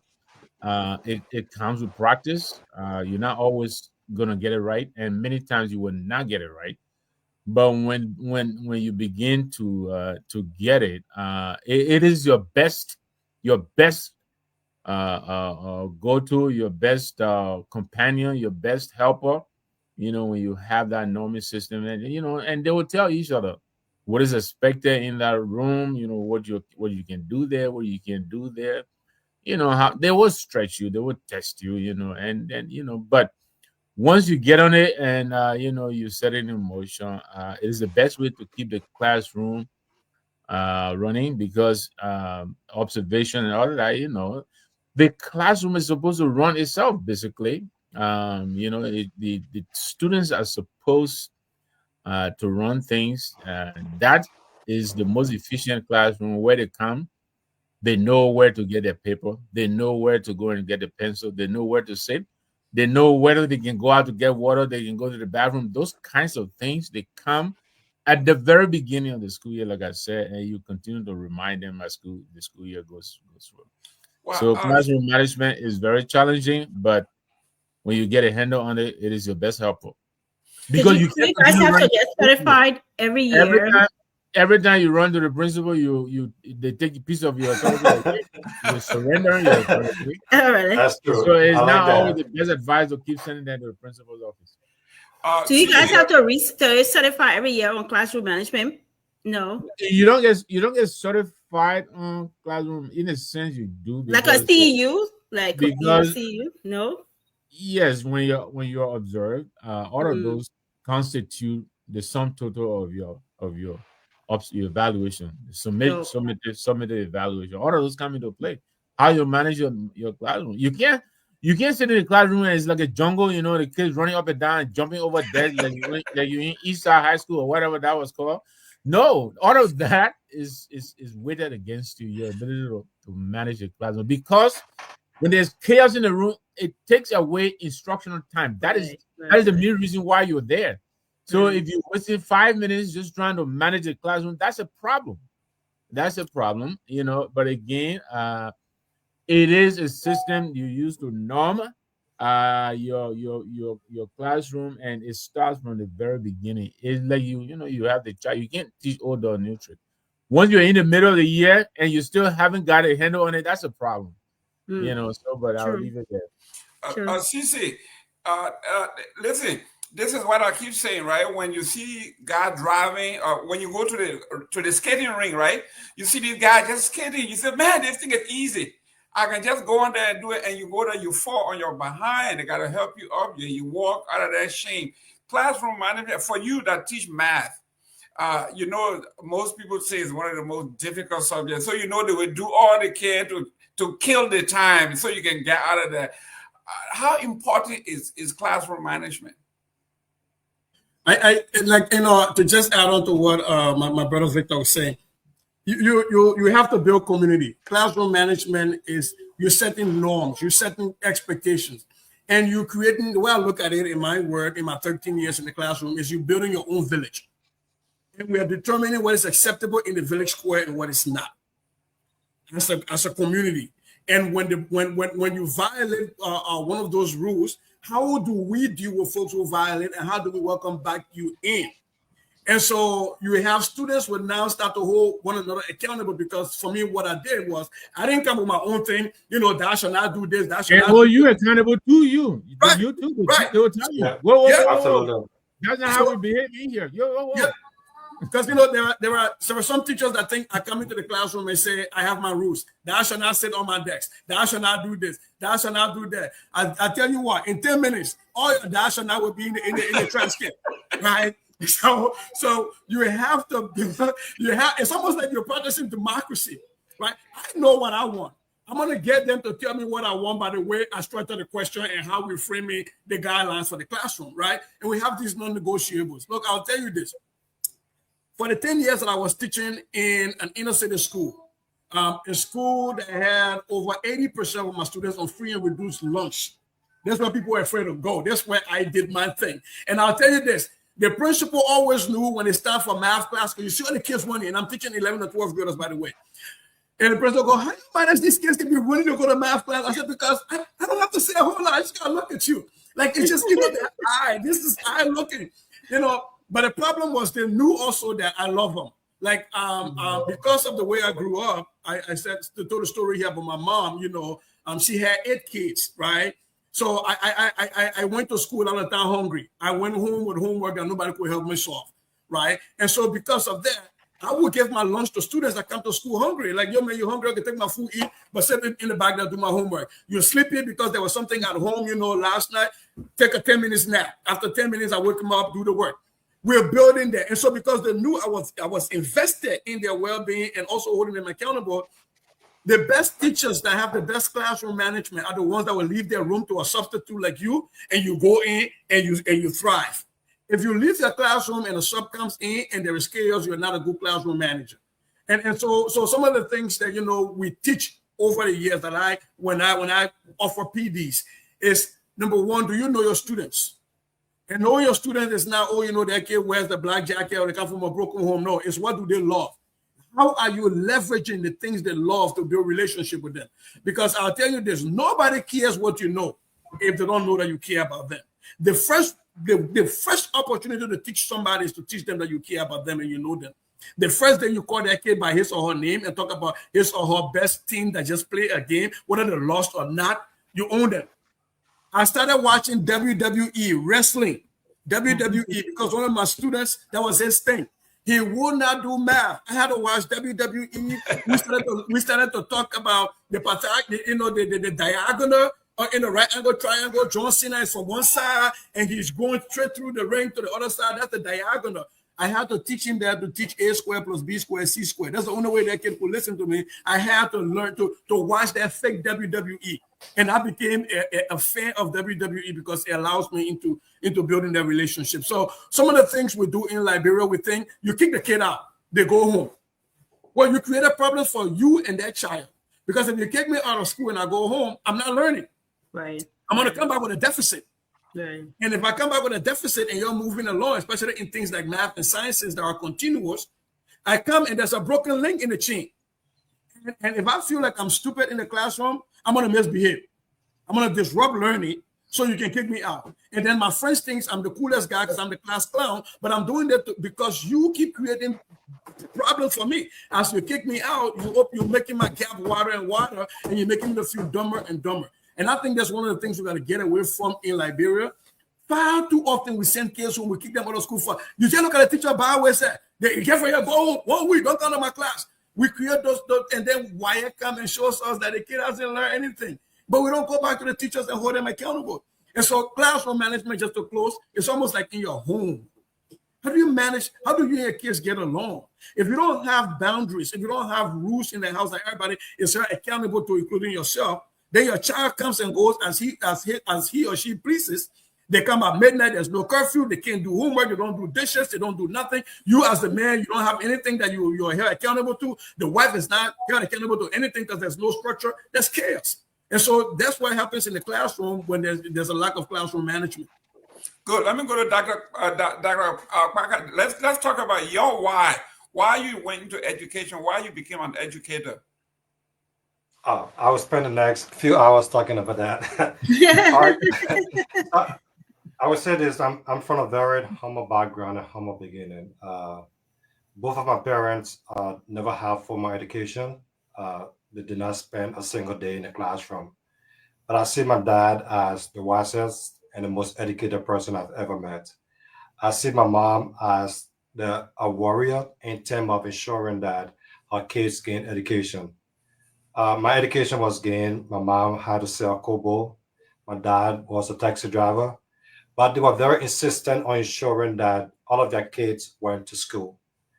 Whenever I came from school, the first thing my mom wanted to make sure is, have you done your homework? And there were times in which I thought it was magical that I would do my homework and take it to my mom, and she would say it's wrong. And it would actually be wrong. And that's when I would need Sissy or other people to help me. And later on, as I got older, I got to figure out it was psychology, right? So that's why I said she's the wisest person. So my parents played fundamental role in my life, and also based on scholarship from the Salvation Army, where I was opportune to be able to go to school, and was on J.D. Roberts Scholarship Foundation. But where I actually gained a desire to go into the classroom is when I was a refugee in Ghana for about 4 to 5 years. During my stay in Ghana, I had the opportunity to attend computer school, and it was great. I was excited. I got new skills, and I decided to come back to Liberia. When I returned, my immediate goal was to go and work for the World Bank or work for the UN, and that was my extreme focus. But there was this colleague of mine, he's in Texas now. He was insisting, he says, I have a computer school I need to come and teach. And I said, no, I have all these certificates, education. I want to go and learn something better. He was persistent, and he made sure I went to teach. At the end of the day, I gave in and went into the classroom to teach. Fast forward, I will find myself sitting in my office somewhere, and I received this text from a student. Oh, Professor Parker, I'm a computer analyst at this ministry. This person at this ministry. And that brought so much joy and satisfaction. And one area that I really admired about getting to higher ed was at the end of the Civil War when we had the DDRR program, in which we had to focus on rehabilitation. I volunteered with the YMCA to establish the YMCA computer school. And we had a lot of ex-soldiers, former child soldiers in the school at the time. The transformation on the faces of those students, the inspiration that I saw, the motivation to change from being somebody who society reject to become a better person is what I really admire. And even though our teachers don't get paid a lot, but we are the most respected people when it comes to being in a community. When I went back to visit Liberia in 2017, I went to the bank and there was a long line at the bank, right? I needed to get some figures some money from the bank. As soon as I enter, a student called me from the window and said, "Oh, Professor Parker, you intern, come, let me serve you," right? But based on my own conservative principle, I could not go in front of other people at the front of the line. So what I'm saying is that my motivation stems from the aspect that people are empowered and that brings gratification.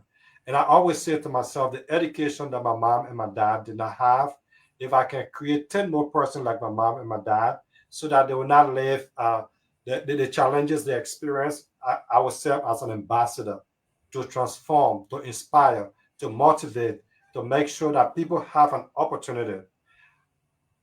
Coming from Liberia to coming to the US and achieving everything I achieved couldn't have happened if that mother without a formal education did not invest what she invested in me.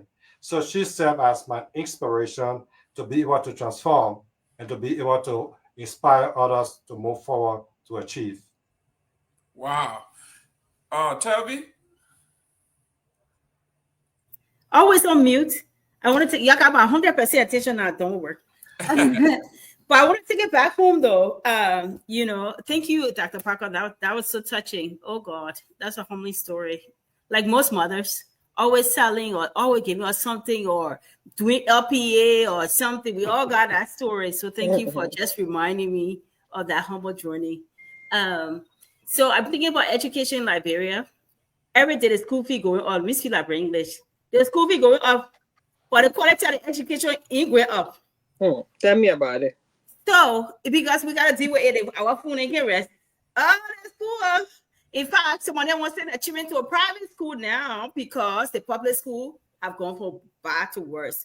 So, how can we, given all we know here, I mean, you guys at your area, everything you deal with, everything, how can we improve?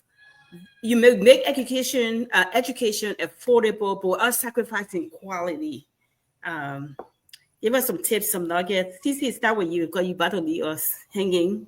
Yeah, I got another engagement. Sorry. Thank you. I can't run here. Wow, that's great. Yeah, and I can only stay too long in the same space with Jerome. So, you see how you treat me? No respect.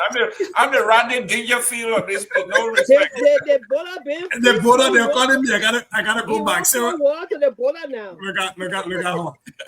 Anyways, but on a serious note, this has been a wonderful conversation, and I really appreciate you extending the invitation to me, Telvi. And it was, I didn't even know my own little brother was going to be on here, Dr. Paka. But look, we have to ask ourselves in Liberia, what are we spending the money for?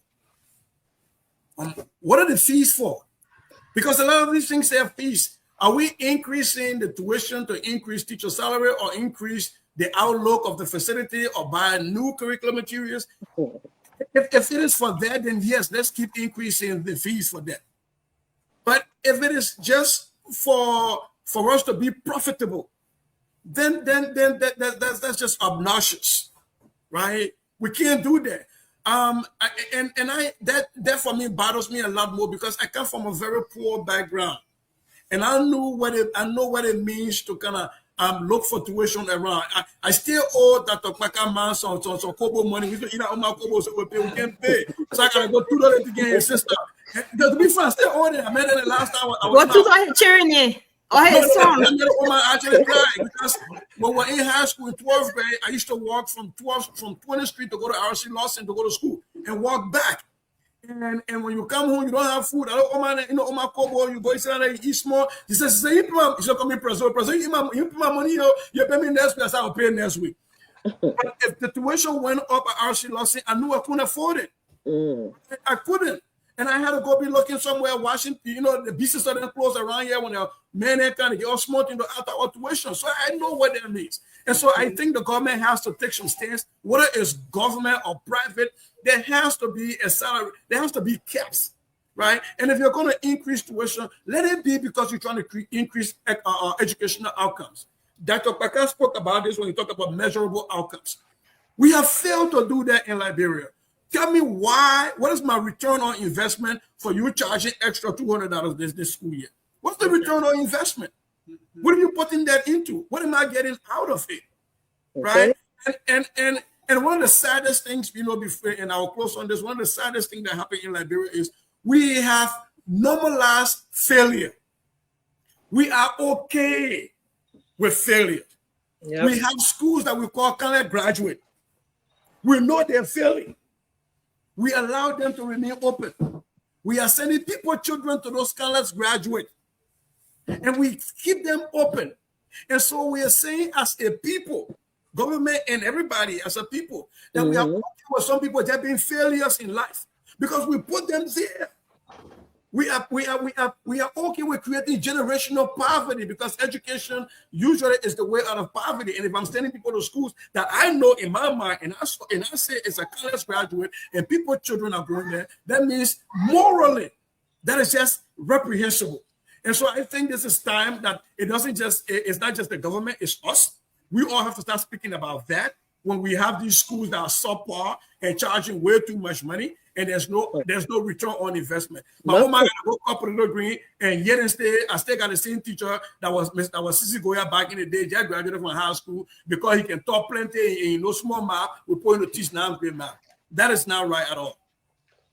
Thank you. Cece, I know you got to go. Your pattern comment, then we'll go to Dr. Packer, then he does his. Well, that was one question, but let me get, since Cece leaving us, I want to put, that were 2 questions I had. So I will let him answer the one then. Dr. Packer will answer his part of about 2 questions, but the last one, though, we can't talk all this and not talk about PTA, a Parent Teacher Association.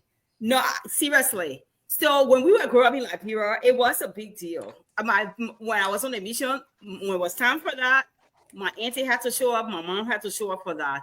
Even in the US, in our communities, our parents don't want to go to PTA. Even in America, I used to take, when it was time for PTA, I had to go for my children PTA. How can we improve that in our communities here and in Liberia? When it's PTA, I don't want to go. I send CC, but at home, I watch Facebook. I send CC to represent my children and his household. Tell me what they say or what, yeah. When you can't tell me what it is, I send it the sofa and I watching Facebook or I watching Nigerian show. And I don't want to go listen to the teacher to get some feedback to improve my student. Obviously, I can tell I'm very passionate about that one. That one, seriously, it really irks me because I think we need to do more investing in our children, and we don't do that very well. So, Cece, tell us your part and your party comment, and then Dr. Packer will close on those 2 questions. So on the issue of parent conferences in America, we can do a 10-part series on that. I have serious problem with the way our people just dash the kids on us in schools, and when you call them for conferences, they don't come. Parent Teachers Associations, which are where a lot of these, decisions are made, fundraisers and other stuff, the PTA, the 2011 Education Reform Act in Liberia establishes a PTA for almost all of our schools. They call them local school districts in Liberia. We have school districts in Liberia. Again, we are not lacking for laws and process. We just don't implement them. Yep. I think communication with home is a problem. And because we don't do it in Liberia, when our people come to America, we don't do it. How are you checking to find out what is your child learning? What are they not learning? How can you support them? But a lot of the schools don't have parent-teachers conferences. We'll have parent-teachers conferences in Liberia, almost like country code. We all come with EPAC, teachers are not sitting to explain to caregivers on, here is where your student is struggling. Here are some of the gaps we're seeing. Here's how you can help. And besides, let's be fair. With Dr. Packer Omar knowing that Kobo time, that the time we come and play football, the time we're supposed to eat a Kobo, we see leave all the men and we still not Kobo. We see lead the men in there and go to conferences. That is a difficulty. But I think some of the things we're doing in America can also be replicated in Liberia. We realized that some parents here can't go to conferences because they have to work because of so many other things. We made it also remote. You can call a parent on the phone and talk with them about their child. They don't have to come to you, right? And I think when we talk about this digital access, most people always go to computers, but some of these phone calls home. And real quick, I would say something. Real quick, I would say something is that there was a program during COVID. I remember this because we tried to also replicate that in Liberia. I used to call in Lofa County on radio stations to teach math on a radio station. Oh, wow. And that came out of a program that happened for refugees, for Syrian refugees kids. There was this nonprofit that turned WhatsApp into a learning platform where teachers will push out learnings on the WhatsApp platform. They will push out educational materials and quizzes and stuff on the WhatsApp. A lot of our kids and parents have cell phones in Liberia with internet access. All they're using it for is to go on Facebook and cause people mad. You can use that to also push out as a teacher to the parents. Have a WhatsApp group. Here is where your kid is. Send it through WhatsApp. Yes, your kid's great. They're missing homework. I sent homework today, right? And as a school, if you're going to increase the tuition, increase the fees so that you're able to buy cards for those teachers to be able to communicate with home. Now, if you increase the fees because of that, I'm willing to pay the fees because I know you're giving the calling card to the teachers to connect with me so that I know what's happening with my kids. So like I said, but for America, how we have parents that come here and they're doing the double, and sometimes it's not because they want to upkeep the home here, it's because they want to build a mansion in Liberia that they're not going to go live in, but just to boast about it, and they abandon their children in the home and they don't go to conferences, they don't even go to athletic matches. They play sports. Their parents never seen them play before. Yep. Never. So, like I said, that's a whole 20-part series that they were ready for that one. The next part. But it's been an honor being here. My own little brother, you know how when the student become a teacher, Dr. Paka, you know me, I have a lot of respect for you. I know where you come from. Hats off to you, my sister Sarah and Jerome. Man, don't give me a hard time today, but I want to hear nothing from you. Listen, come back on Tuesday when Dr. Mulma is here. You must not talking about it has been good being. I appreciate all of you. Thank you. Have a blessed weekend. Thank you very much for what you do for our children and for this country. Thank you so much, you are an excellent ambassador for Liberia. As far as we are concerned, our community is proud of you. You represent us very well. And keep on the good work. Thank you very much. Say hi to the family for us. Dr. Parker is taking us home. Thank you. Well, we all agree that parents played a fundamental role when it comes to the lives of the kids, right? And that include obtaining education. Whether it's in the US or back in Liberia, the parents are the key ambassador to help in the transformation and to assist teachers, right? I haven't taught in K-12 education, but I have a lot of experience being a dad and how I interact with my children, teachers. Since I elaborated on a lot, we have to be present.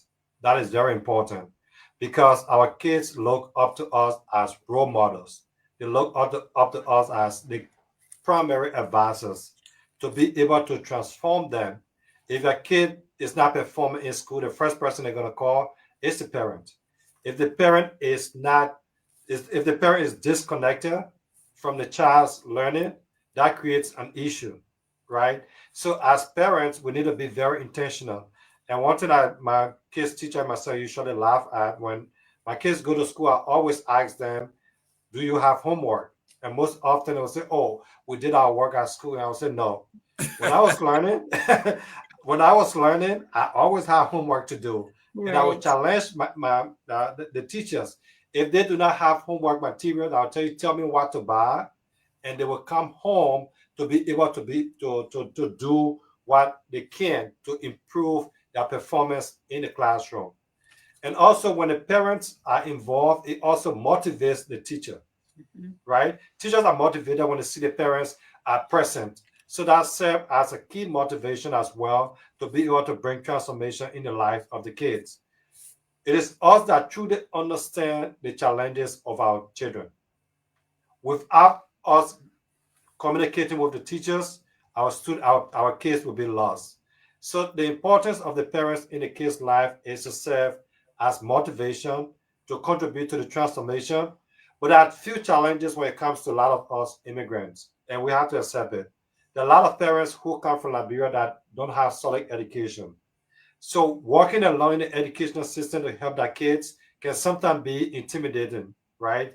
And this is where, as a community, and I'll challenge us as a community, what is us in Minnesota based on OLM that can be able to provide after school assistance to these parents, right? Who may need some help with their children. Since all of ourselves can be able to contribute so as to empower our, because if a child still from Liberia is our responsibility, right? So we all should be involved in contributing and providing the minimum resources we can to help any child or any kid to develop. Wow.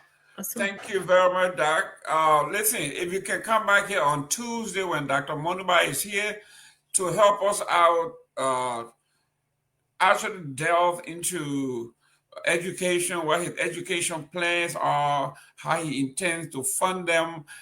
These are questions that only educator can ask because you're in the classroom, you're in administration on a higher level.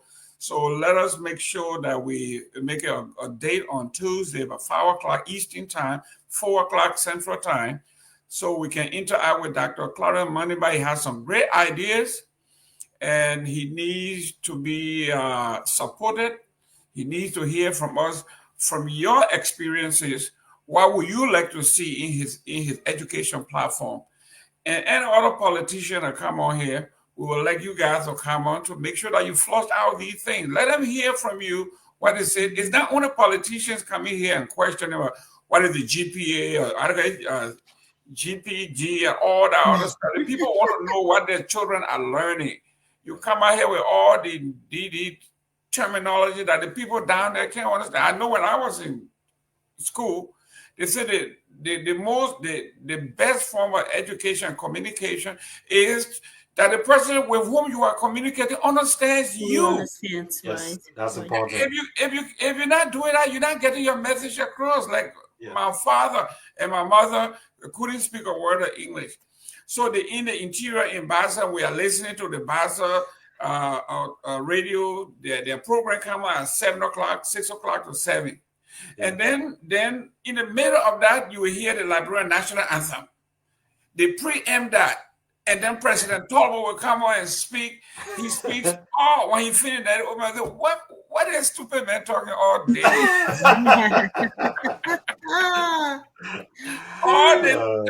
All his program he laid out. Therefore, had no reason. They don't want to know anything.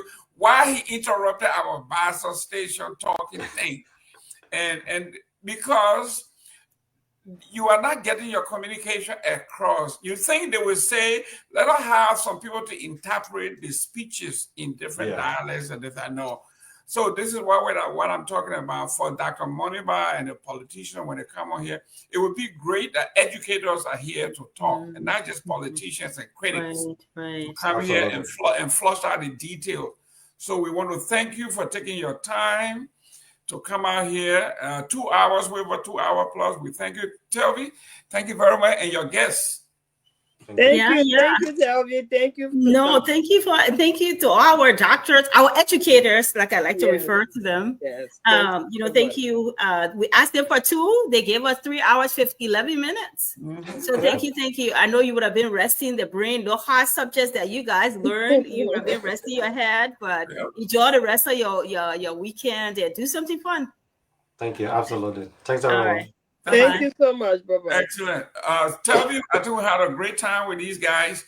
Sometimes when I sit here, I feel so bad that Liberia has such brains all over the world, and we're not utilizing them. Because they don't belong to our quality, everything. Or they're not our tribe, or they don't belong to our fraternity or sorority.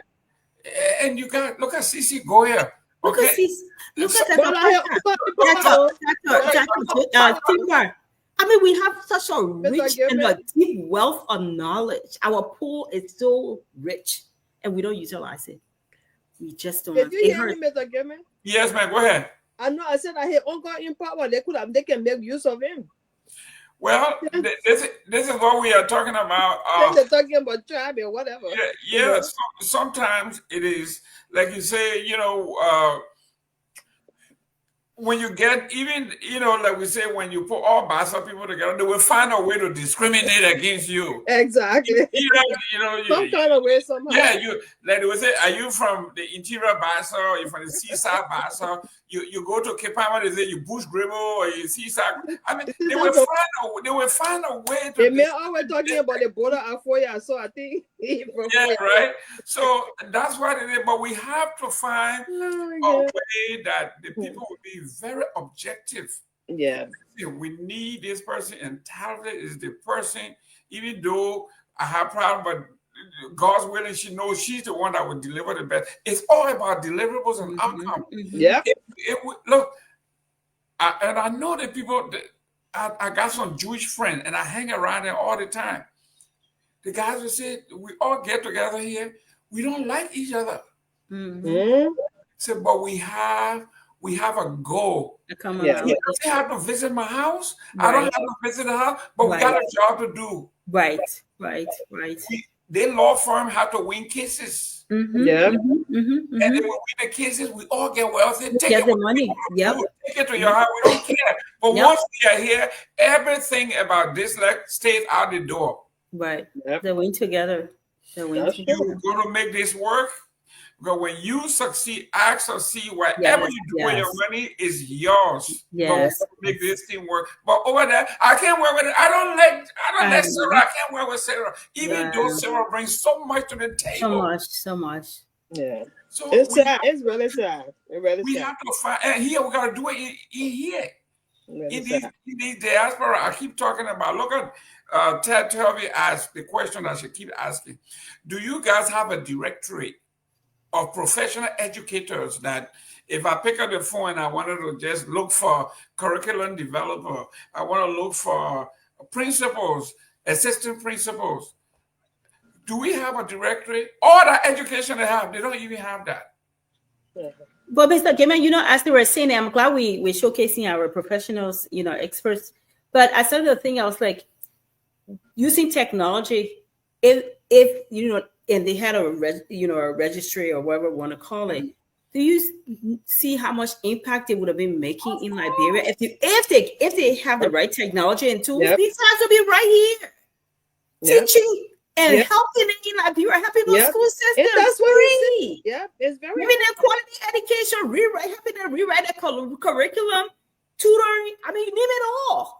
Liberians are in all aspects of I would say leadership or discipline. Just name it all. Just since we started doing this thing, I've engaged so many of them professionally, whether through LinkedIn or Facebook. I mean, everywhere. CISO, everywhere. Directors, blah blah. Where? Everywhere. Any position, any place. There's a Liberian that can fit that role. Almost 99%. Yeah, our people need to get over this phobia. There's a phobia in our Liberian community, especially those back home. Some of them, not all of them, but they got this phobia that, people from here want to take their jobs. People from here want to act like they know better than them and stuff like that. So when they see some of them, when they see this kind of thing, they're not open to it. Oh, there's one he want to act. We see that all the time. Even people that leave from here to go to Liberia to go, run for position, they behave to them the same. I think it comes from a place of fear, Sarah. Most times, I think it's from a place of fear. Yeah, because so they need to get over. It's a place of fear. Because you gotta understand. It's for us to help our people. It's for us to have a country wherein our young people are coming up prepared to be the next future leader. It's not about taking your jobs. I mean, like the teen sister was saying, for them to have a registry or for them to sit here and partner with them and even help do curriculum, teach people. They can do all that. You don't have to be on the ground. Yes. So it's not about taking their jobs. Yes. Well, we too have to learn that when we leave from here, we shouldn't go to Liberia with this superiority complex. Do you know who I am? I am Dr. If you don't call me doctor, no, I mean,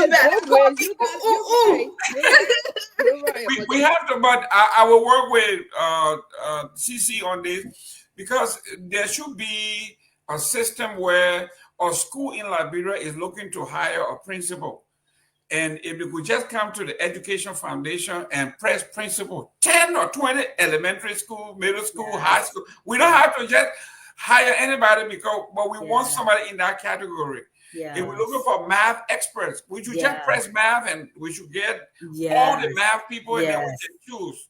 That's what I think CC and I will work on that. Same thing with our mental health. Mental health people, right? We with Dr. what's her name?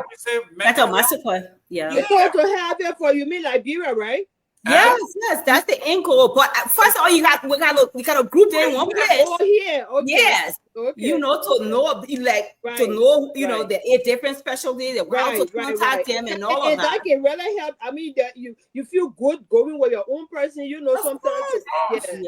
That would be really great. The UN have reached out to me several times. We are looking for this person to go to Liberia. This person need to go to Liberia or 7 years. Do you know if we have resources I could just direct them to our resources and say these are all the folks that are available and these are the going prices. This is what they're going to take, and then you go negotiate with them directly. But we don't have that directory. We're looking for educators. We're looking for math. We're looking for this. We're looking for civil security, cyber security folks. Where are they? Where can we find them? Who can we contact? Nothing. So we are very disorganized. We are in silos, right? Educators are all over the place. Everybody doing their own thing. Right. So we're not pulling our resources. Okay, we're not pulling our resources. Tell me this is awesome, but let me remind our folks, guys. Our goal is 2,500. We have raised 525 already. Today is Friday. If you're getting paid, you got to pay up. Friday night. That's right. Just copy. There you go. Friday night. Friday hunting. We grow up. We be dancing after all the pop. Don't take me back to my pop days. So that's right. So, guys, please help us out. Let us do this. But Sarah and Terry, make sure you be here on Tuesday. Dr. Moneyma is going to be here. I already love for the educators to be here to quiz him. Yes. But he's running for president, so we will want the cybersecurity for the auditors. We want nurses to be here to do all that. Hey, you want to be president for Liberia? You got to deal with all of these issues. But you got to do health. You got to do with education. You got to do with security. You got to do with But it's like people do the same thing here. When these people come to that stuff, all the experts they come to question it. So we need to start treating these people the same way. We need to start treating them the same way. We will flush you out. You can't come out here and hide behind title. And then when they ask you what does it mean, what government mean is by the people, and for the people and by the people. No, you did a baby. I don't got I've been arrested at kids. You trying to read. You left. Yeah, but you come with a big title that you all that. Don't make Abu run in the comment section. Yeah, then when they peel the skin or when they find out that the urban thing here, what is it? That you want to work for government? Do you know what government is? By the people and for the people. Oh.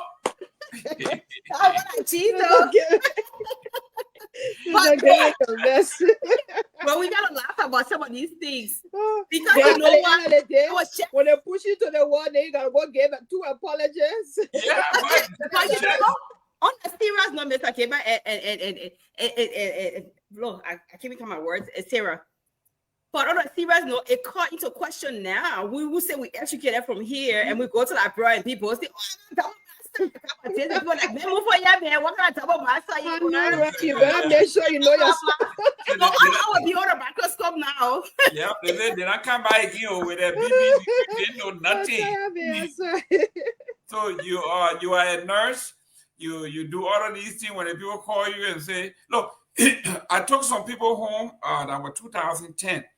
And we got to Liberia, and one of the guys had a stroke on the trip. Wow. Thank God President Salif personally called us and said, Jerome, can you imagine these folk came to help me? And he died here on us? Oh my God. They took that man to Catholic hospital. Mm. We had a nurse with us. She followed him to Catholic hospital. She was the director of nursing here. She went over there and she began to do her stuff. And the PA came and told us, ma'am, you are practicing Western nursing here. That's not how we do it. Relax.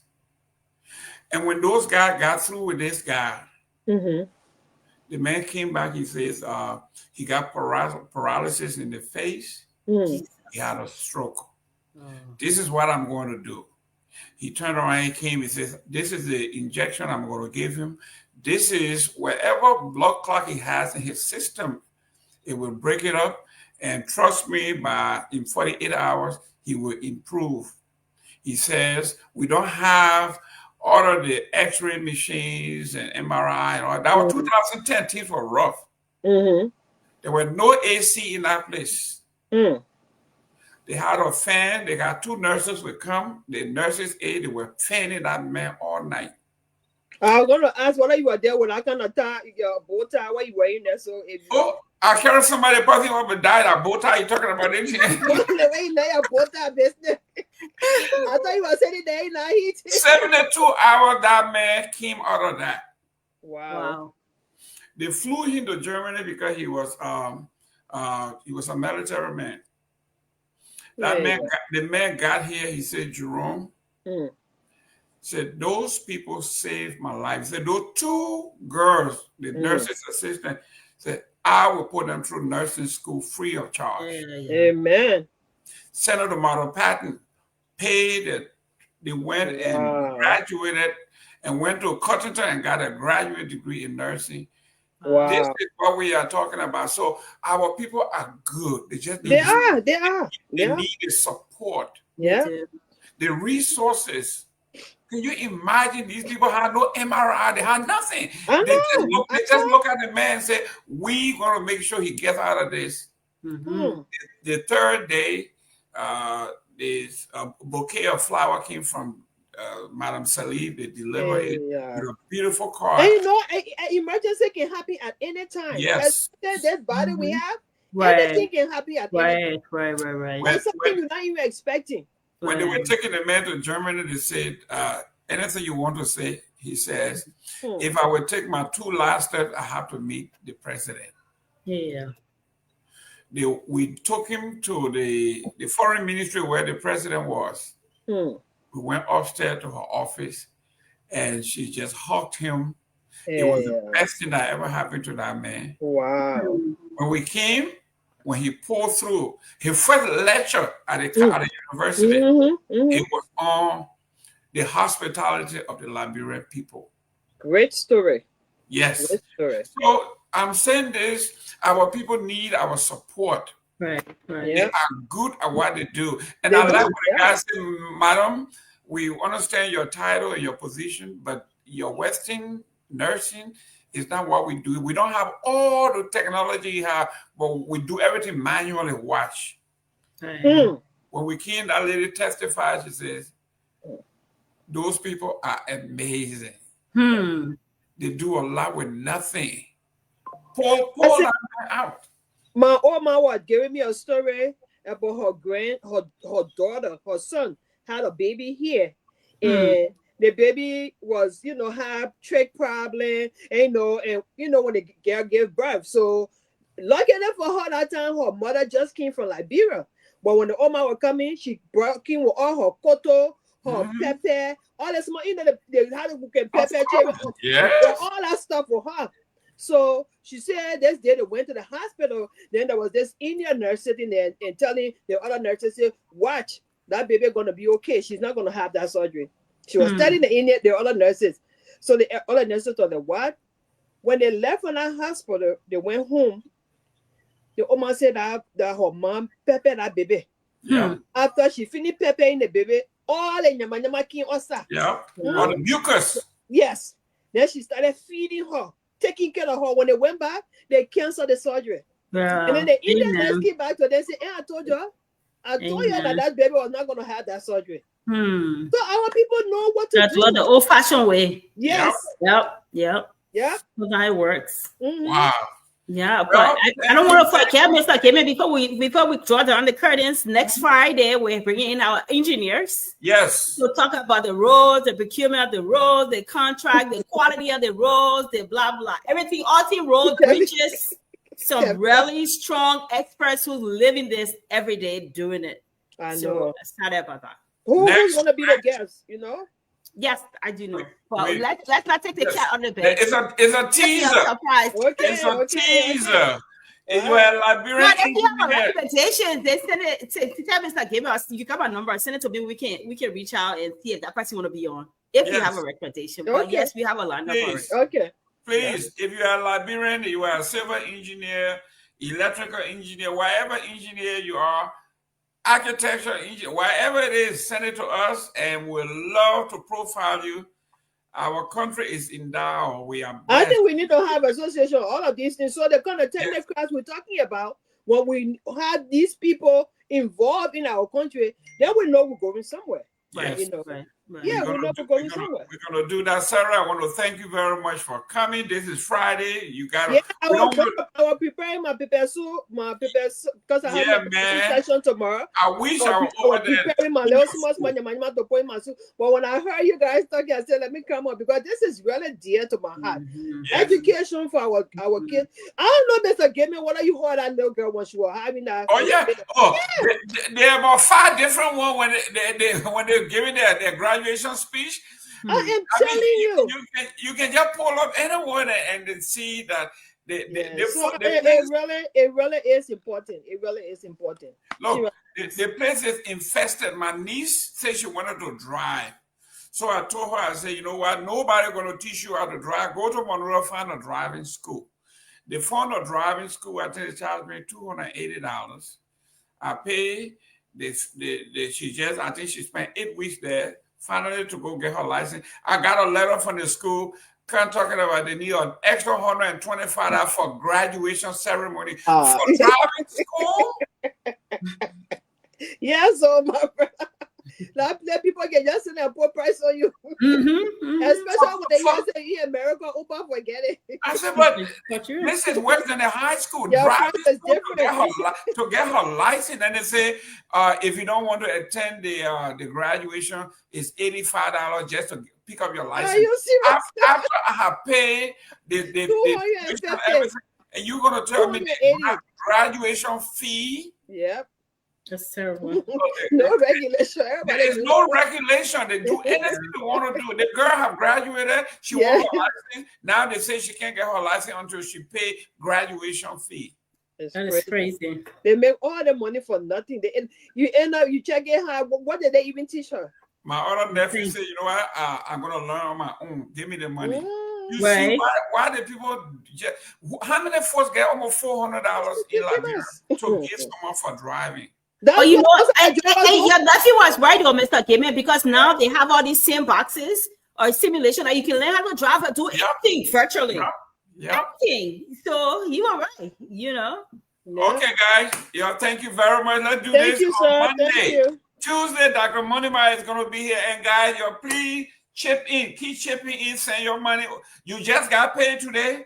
So no excuse. Tomorrow, send our money. Thank you very much, guys. All right. Have a good one. God bless.